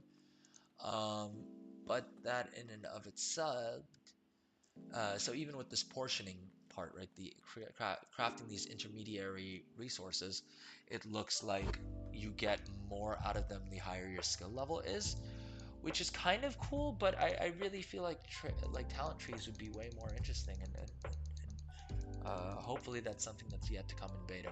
We're still fairly early in the beta, and a lot of the professions aren't fleshed out.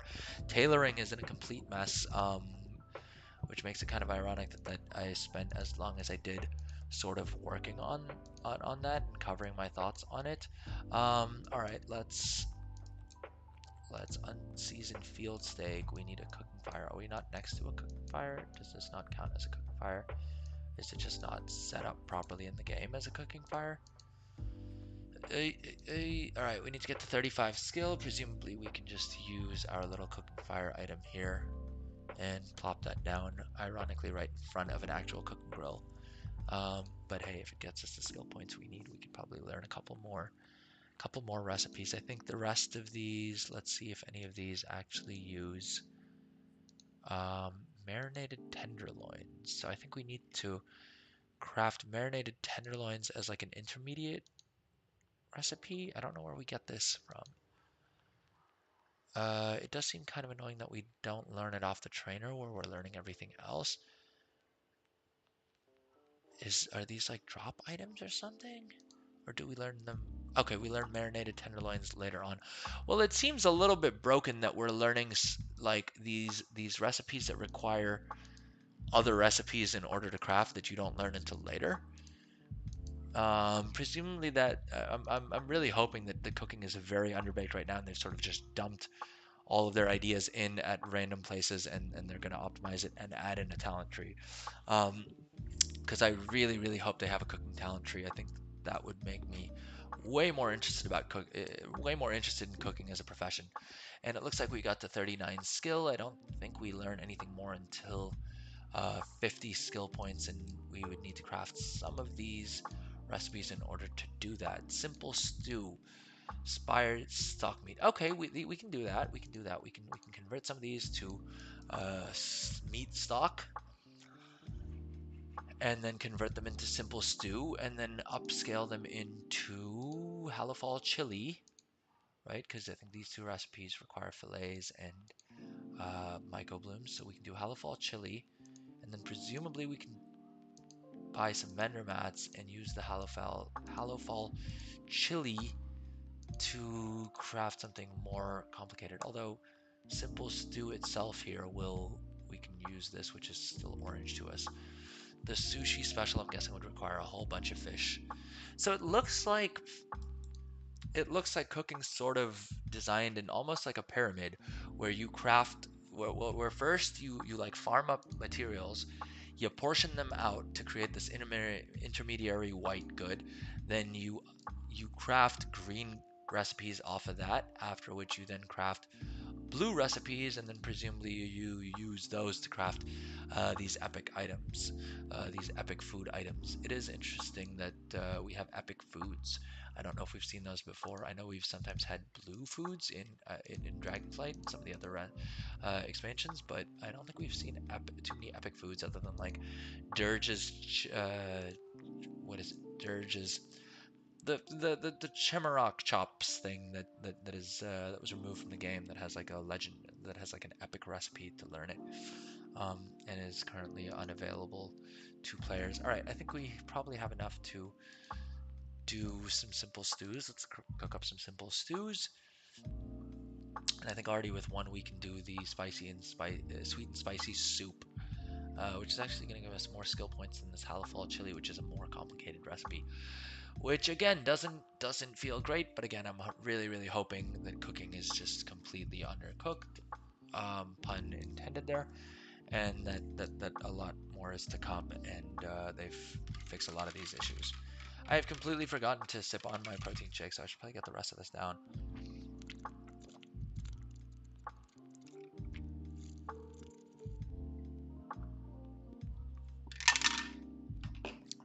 Okay, hopefully that didn't sound too gross on the mic. All right, let's craft some sweet and spicy soup. See if we can't push to 65 and max out all of these, like learn all of the the trainer recipes at least, because then we will be able to see where else we get cooking recipes from. Um, so it looks like at 100 cooking, you unlock this hearty meals thing that allows you to condense things. Fine egg power. It doesn't look like the source is mentioned here. World vendors, exquisitely exquisitely eviscerated muscle. Now, it just says world vendors. It doesn't appear to be on this vendor, so I don't know if other vendors maybe sell it when we get higher skill level. City of Threads. We do need to head over to the City of Threads and see if we can get there as a level 70, and if we can do any sort of quests to like get that currency that we need, because it does seem like a lot of professions are tied behind it. Interestingly, here in the interface, it tells us that this Angler's Delight recipe requires 25 cooking, but on the trainer itself, it requires 65. I think this recipe should get us all the way to 65 so we can pick up all of the trainer recipes. And presumably we can use those to see um, which other professions, which other recipes we would need to farm, and sort of get an idea of where we can pick those up from. Whether that means running dungeons or out in the open world or whatever it may be. Secret sauce, no recipe. These are secret recipes that are sold for in the City of Threads.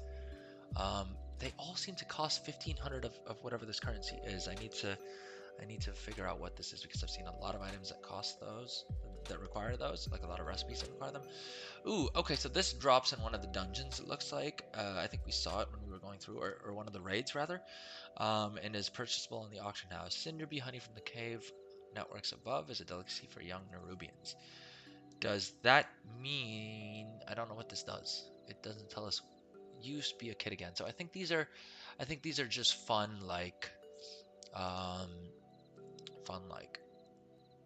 probably cosmetic foods, but some of them do really well. I think ice cream was one of those at Dragonflight, unless I don't remember what benefit eating the ice cream gave you, but I know I sold a whole bunch of them and made a decent amount of gold. I mean, it's cooking. You're not going to make more than like 10, 15, 20, if you're lucky, 100 gold profit per item, but hey, profit is profit. And again, if I do decide to take professions on, if I do decide to upgrade my second account to the War Within as well, which I think I may well do, I may actually make my main cook be one of the characters on that account, just because I can AFK craft, like I can AFK cook on that character while I'm playing, like doing quests or whatever I need to on my main account, because a lot of cooking is just AFK crafting. But it looks like if we're able to get our meat fairly cheap, then we can push cooking to at least 68, probably 70, and maybe even a little bit further, which means day one we can already start crafting a lot of these things. Of course, the big if we get if we're able to farm a bunch of meat or able to buy a bunch of meat. Presumably, if we're farming it, we would probably want to do it on a high mountain torrent because they get more meat and fish from everything. What did we say was down here? The trading post. Okay, I don't know why we're going down there then. All right, let's see what else we wanted to do. I do like this mount, this little mouse mount. Okay, I think we said we were gonna go try and do some quests, to see if we can pick up some greens and see if we can't push enchanting a little bit. I am completely speculating here, but I would assume that we probably unlock some of the weekly quests at like skill level 25 or at skill level 50, which means we would need a whole bunch, realistically speaking, of cloth or enchanting materials for certain, to level it up significantly. These gleeful glamours are interesting that there's so many of them, and it looks like they all sort of come from the talent tree. We haven't really played around with the enchanting talent tree, and if we wanted to look through it, this wouldn't be the server on which to do it. I do want to see what these guys drop, just on the off chance that they drop anything that helps us level either of our trade skills. Oh, we got a green. Well, we got a gray item rather. Looks like there's a quest hub here, which is kind of interesting. Crossroads Tinkerer. What does he do? Is he just standing here tinkering? Alright, let's pick up some of these quests. None of these seem to be rewarding greens unless I'm missing out. Unless I'm missing something. Traders tenders I could care less about. I couldn't care less about, rather.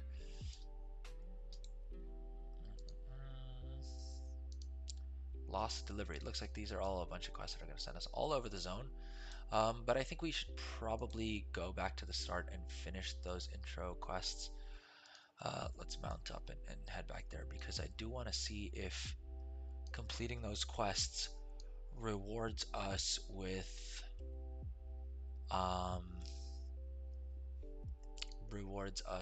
skywriting.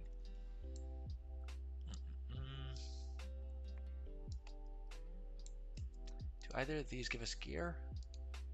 Doesn't look like it. Because I do want to gear this character up a little bit just so that we can blast through these quests a little bit quicker. In all honesty, we probably should have just copied over one of our existing characters, or done it on our main and just vendored all of the epics that we have lying in our inventory. I need to do an inventory clear out on my main character in any case, as in within Dragonflight. I need to clear through all of my characters' banks, clear through all of the individual inventories, clear through my guild bank as well, just so I'm not entering the War Within with a whole bunch of inventory. I think the last time I cleared out inventory was literally before Shadowlands. I don't remember the last time that I cleared out my inventory, but I know that I have all sorts of scuttlebutt in my guild bank. Yeah, which is not great. And a lot of stuff that just isn't worth anything, especially with the region-wide auction house. It'll probably sell if I just post it up at the auction house at whatever, just see whatever I get for it. And if it doesn't sell, I'll just vendor everything and make my peace with it. But at least I'll be clutter-free. All right, we have. Do we have anything we need to do here? This is another quest zone, so we'll come back here anyway. I'm sure the quest lines will take us here. Looks like a lot of quests in the starting zones. Hopefully we don't need to complete all these, because I know that they said that they do intend everyone to go through the entire quest, like the entire storyline of each zone on their first character. And also I remember reading that that entire process will only get you to level 75, after which I'm not sure what they expect you to do. I mean, I guess the balance XP would would come from dungeons and from raids, and I don't know if follower dungeons are unlocked right at the start. It looks like they are. The War Within normal follower dungeons. Ooh, I am curious if that is if we go tank on a follower dungeon, can we just blast through things? I'm guessing the followers are probably not that OP that I can just do huge pulls as a tank and expect to not wipe. Which I can sometimes do on LFD if the group is good enough.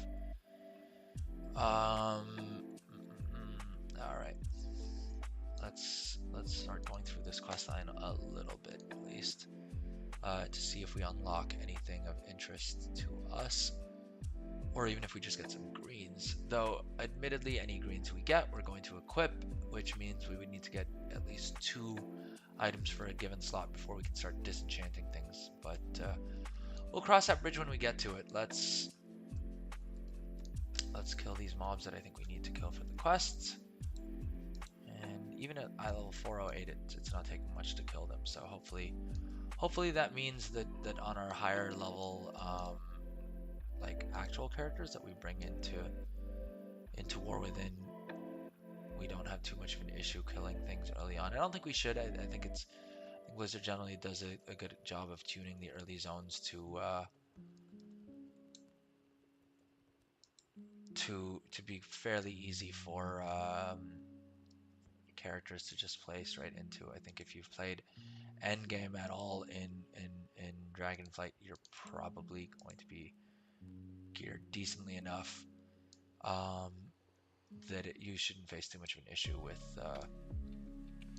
with questing and that type of thing. Though that said, as we know, anytime I say that on stream, it means I'm probably gonna die at in the next couple of minutes to some of these very mobs that I described as not being that tough. So who knows? Oh, looks like we missed on picking up one more of the campaign quests here. Let's go ahead and pick that up. And damaged arcane relics destroyed. Sorry guys, I'm just gonna have to switch off my camera for a second here, but I will switch it back on once I can. All right.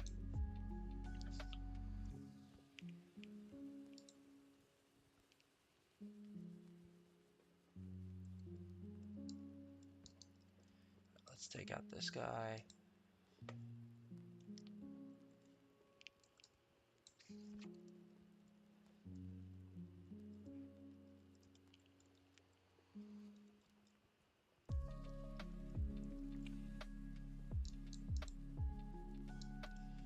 It does look like we looted some stone. Null stone, I'm guessing it's a placeholder name because I haven't figured out what they want to call the stone, but it does look like one of those mobs dropped some stone, which would be useful for jewel crafters, presumably, but I'm not holding my breath. I don't think these early mobs are probably going to drop much of value. Alright, Dalaran's civilians healed. Presumably Dalaran is somewhere, has something to do with this questline, because we, in getting over to Kazalgar, we did stop over in Dalaran, so, and all these guys are called Dalaran citizens, and we're doing a bunch of Dalaran related. Oh, healing the civilians is optional. I'm wasting time actually bothering to heal them, jeez. Crash survivors aided. Ah, how dare you interrupt me. You shall pay for that crime. Alright, let's loot this item. Noggin Fogger's here. Dang, they got the whole crew.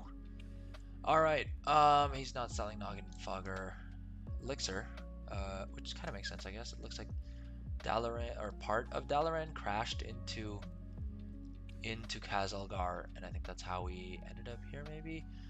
I think that's probably the cutscene that's under construction, which is why they gave us that they had us talk to Questar Gar earlier to teleport here instead. There probably is a better explanation of how we go from Dalaran to ending up being shipwrecked here with what looks like the wreckage of parts of Dalaran, at least.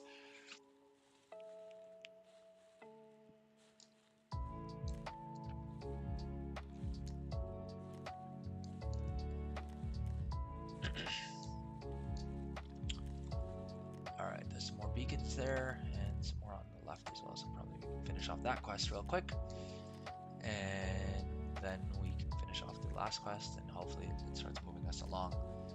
Because I don't want to play too deep into. I don't want to spend a bunch of time leveling. In all honesty, I'm okay to just let this character log out at the end and grab some rested XP and just speed things along a little bit there. I do kind of wish they would let us create level 80 template characters that we can take through these different zones. I am going to probably off stream try and tinker around a bit with that these go to 11 servers that have the pre-made level 80 characters, because I want to see if we can it'll make it a lot easier to figure out what levels what profession skill levels we unlock the weekly quests on the profession weekly quests. I'm assuming there are profession weekly quests, and that's the main source of our knowledge points, because that's how it worked in Dragonflight at least. If so, we want to ideally unlock those for all of our characters in week 1, assuming that they're not like locked up or anything weird like that. All right, we've got to regroup with these people right over there. I don't know why we need a full quest dedicated to this, but I guess it's maybe for the RP part of things. Okay, we've got to hold off. It doesn't even say kill. It literally just says hold off, and we're barely making a dent in this character's in this boss's health, so we can probably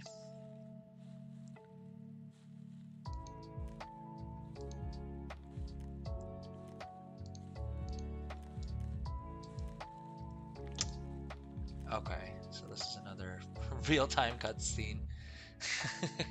The Storm Riders arrive. Queen's Guard Xerix begins calling another swarm to the beach. Magni and his allies brace themselves for one final stand. Suddenly, Baelgrim and the Storm Riders appear and attack Xerix. Xerix and the Nubians burrow away, retreating. Baelgrim is astonished to see Magni and begins to interrogate him about his presence here. There's a massive explosion in the distance towards Dornogal, their city. I wonder if this will be what opens up the little side gate that we walked to earlier. Oh, okay, so Skyriding gets unlocked right here. Okay, so we will want to do this intro quest on all of our characters, because then we can use Skyriding presumably throughout the entirety of the new continent. And it looks like this is taking us directly to Dornogal. Skystream followed is optional, or Slipstream followed is optional, but I think it just takes us to Dornogal that much faster. So I take back what I was saying earlier and what we did at the start of this stream.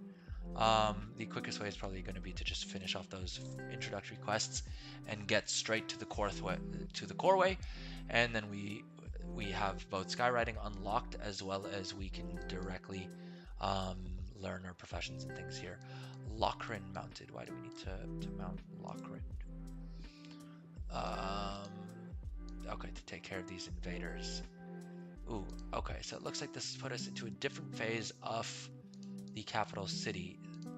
Depending on how long this questline takes to resolve, my initial approach may still be quicker. And it would be interesting to see if once Skyriding is unlocked, it's unlocked for all characters on an account, or if it's just at an individual character level. If it's for every character, then probably by doing this questline on the main, like on our main, we can just skyride over here, and it takes us very little time to get things going on our alt characters that we want to get professions, that we literally just want to use for professions right away. Okay, so I guess we figured out how we get down here. I don't know why the quest literally dropped us into a place that we die. But maybe that's I would assume that that's not intentional. Submit a bug report anyway.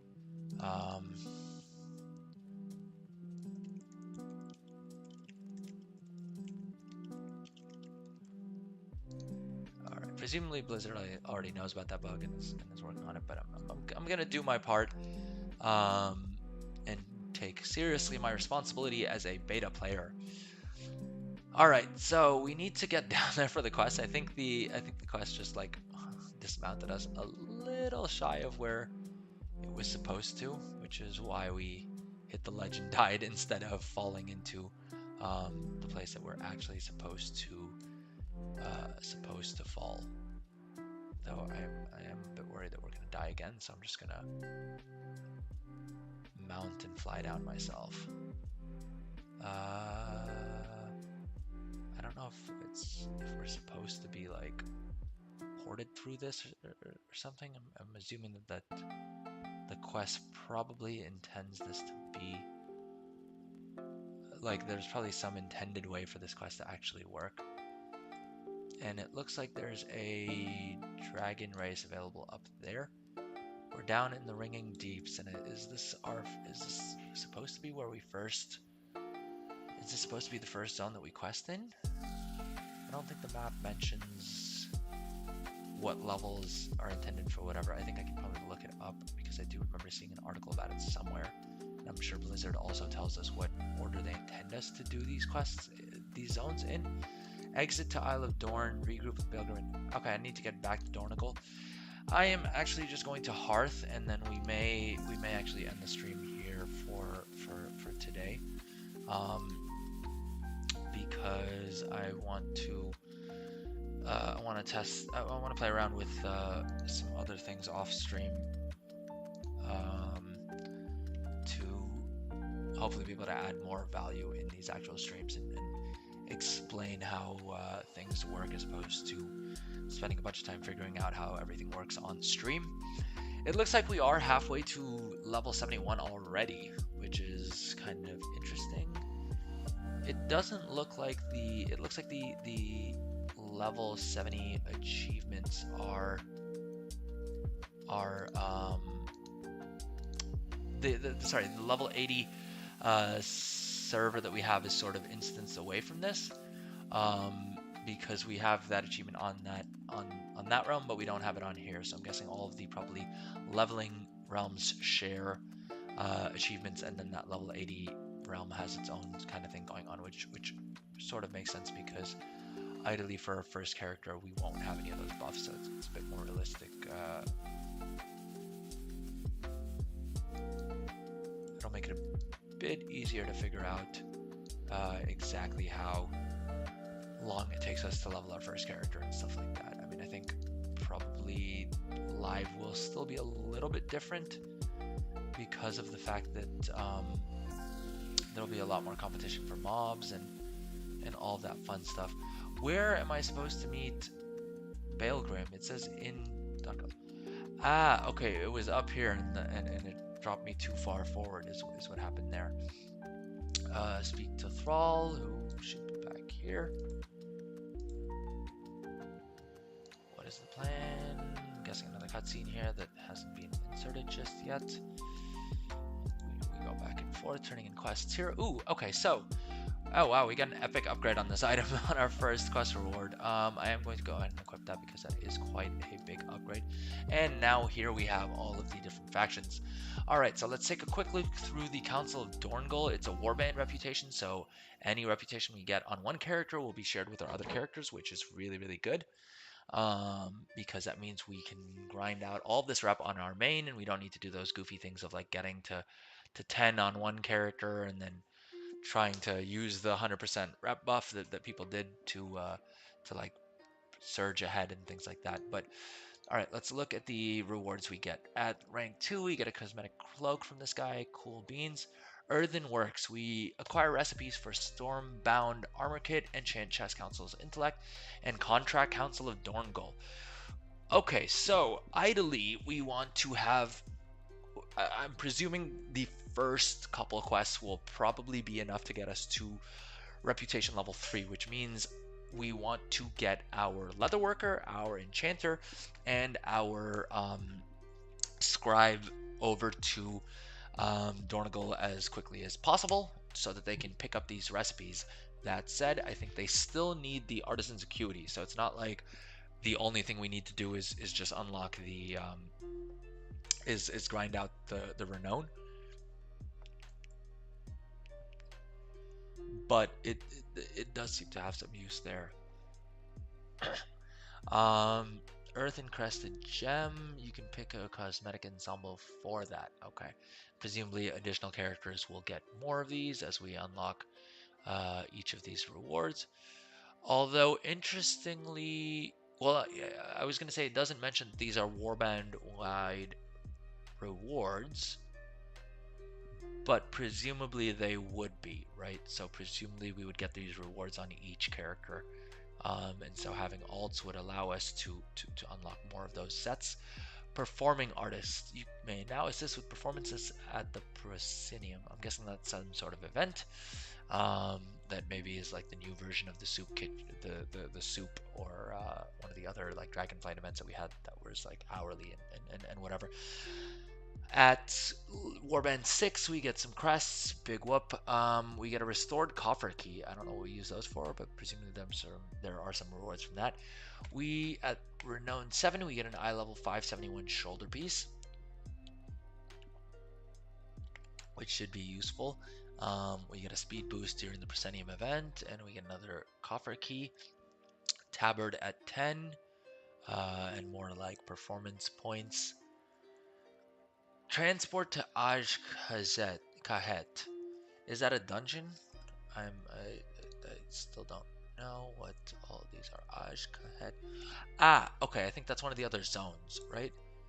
Yeah, Kahet. Okay, so we actually get a port to the other zones from the capital city, which is handy because I think we may be relying on flight points a lot more in this expansion than we did in Dragonflight.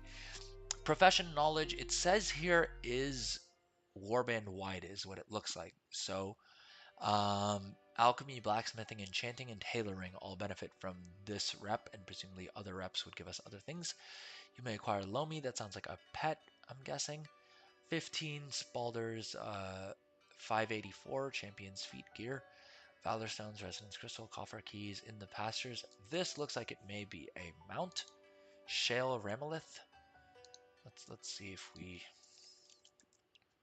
Yep, it's a mount that looks like that. It says it's a placeholder for now, but presumably it will still look something like that. That was at 18. All right, at 19 we get more crests, earth encrusted gems, crests. It seems to mainly be those kinds of things. Smoldering Cinder Bee Mount. I'm excited for that because as Horde we don't have too many bee mounts. Treasure Trove Key. This looks interesting. And at 25, formed under pressure, we get a title and a enchanted ruined harbinger crest. So we can make a we could craft up to a 606 eye level recipe. Fortunately or unfortunately, it doesn't look like there's too many profession related stuff, profession related rewards from the factions, or at least that require a lot of grinding rep. I know that in Dragonflight, I resented the fact that you needed to actually to be optimal. You would probably need to really max out your reps as early as possible, and I never ended up doing that. Some of them I'm just reaching max renown on. But it looks like if we get to basically 12 renown on at least this faction, we've basically unlocked more or less everything we need that directly impacts our renown. Let me see if I can't find a macro for. Well, yeah, because this interface appears to be in the game. I'm wondering if on that level 80 character I can just use that little command, the console command, to unlock this interface on those level 80 characters and see the rewards for the other renowns. Presumably Wowhead would have it as well, but if we can see it in game, I think that's always a little bit more fun. Okay. I'm not really in the mood to do too much questing on the beta realm right now, and I think we have also reached almost the 3-hour mark. Like I said, I do want to start keeping the streams a little bit shorter, just so it's a little bit easier for those of you who watch the videos as well to get through. And I think probably next steps will be I need to farm a bunch of mats on this character. I'm probably gonna log on a couple times a day at least to just check the auction house, see if I can um, pick up some more mats to level these professions, and see if we can't figure out what skill level we unlock the profession quests at. Again, I'm sure Wowhead may have some info on that, and I may try and take a look just so I can inform you, be a little bit better informed for our next stream. But with that said, let's check the auction house again and see if anyone's posted anything of interest since we've been gone. Chromatic dust, no, we want only current expansion stuff. Storm dust at 7,000 and one piece is not going to help us with much of anything. The blue items, we've already disenchanted a bunch. Ooh, at 100, I'll pick up these three, why not?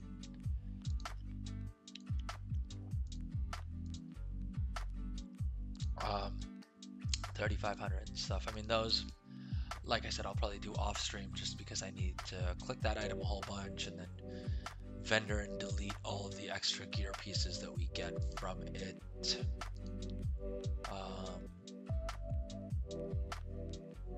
When did I get this and why don't I have that equipped? That is clearly a better item and I can't, no, I don't think I can disenchant that either. All right, in any case, at this point, as I think we can see, the stream is slowing down a bit, so I think we're gonna quit while we're ahead a bit, and let's see if there's anything of interest here. Let's remove all the filters and just see all of the items that are available from the current expansion. Current expansion only. Deerdrop, Awoken, Coelacanth. I think that's how you pronounce it, but I'm not certain. Does cooking allow us to fillet these blue items as well?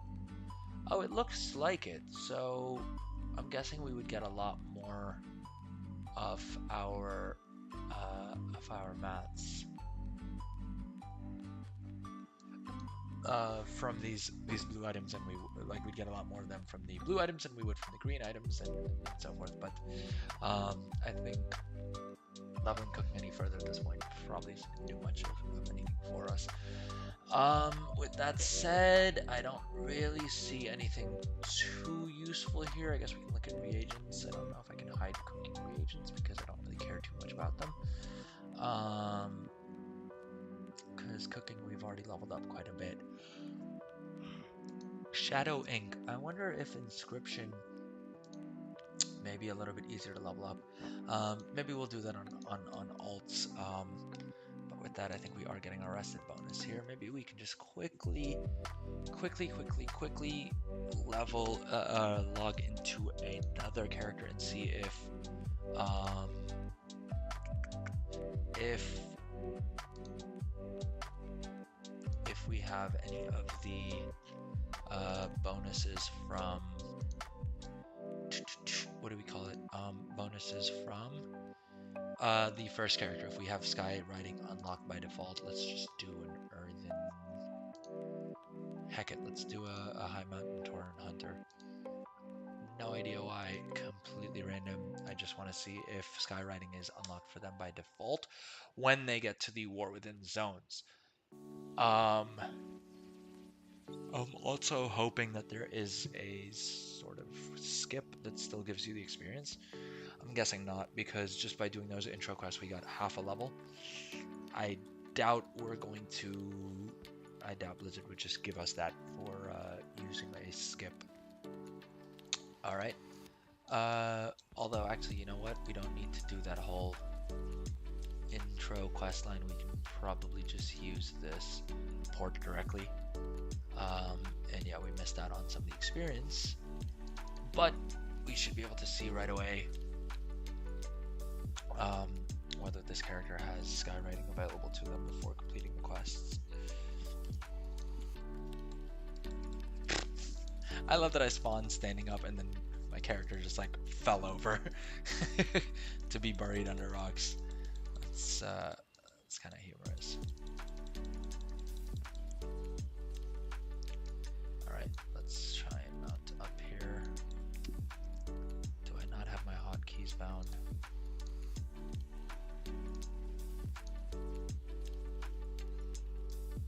No, it looks like we do need to probably do the quest, unless it's just bugged here.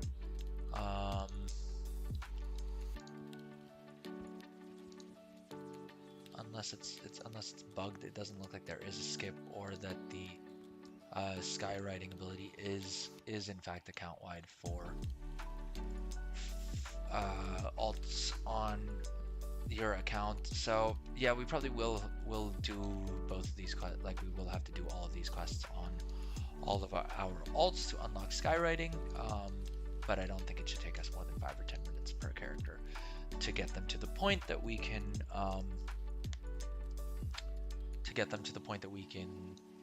start training professions on them and so forth. Let's see if we can drop combat, and why can't I use kill command? Alright, let's kill a couple of these guys, and then hopefully that drops combat for us. Boom. Now, ideally, I should park this guy in an inn, and I think that's what we're going to do. We're just going to heart to value of strength. I doubt we're going to level more than one character, if we even take one. I think we probably will at some point in the beta end up leveling a character all the way to 80, just to see sort of what the leveling path is like. What, maybe, I don't think it'll be a great estimation of how long it takes, because I think there's probably still going to be a lot of bugs and things on the beta realms that will change quite a bit to live. But I think out of completion, out of a sake of completion, we probably will take one character to 80 just to see sort of what's available. I really do hope I can take one of these guys into what do you call it? Into the new zones. It ported me out when I used the portal directly, but hopefully if they haven't opened it up yet, they open it up soon.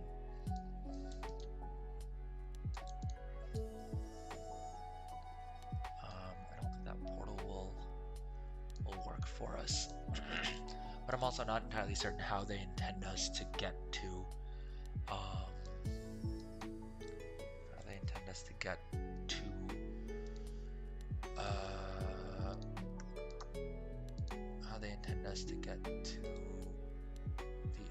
how they intend us to get to the new zones if we don't use the portal. Presumably there's like a boat or something or the other, right? I don't know if we have the quest for Silithus. Because from here it is telling me to just take the portal, but then the portal was bugged and wasn't letting me do that earlier. I don't know if it's a bug or not. I'm going to report it as a bug, just on the off chance that it's just something funky going on with my character. But otherwise we may just play a couple delves and see how we go with that.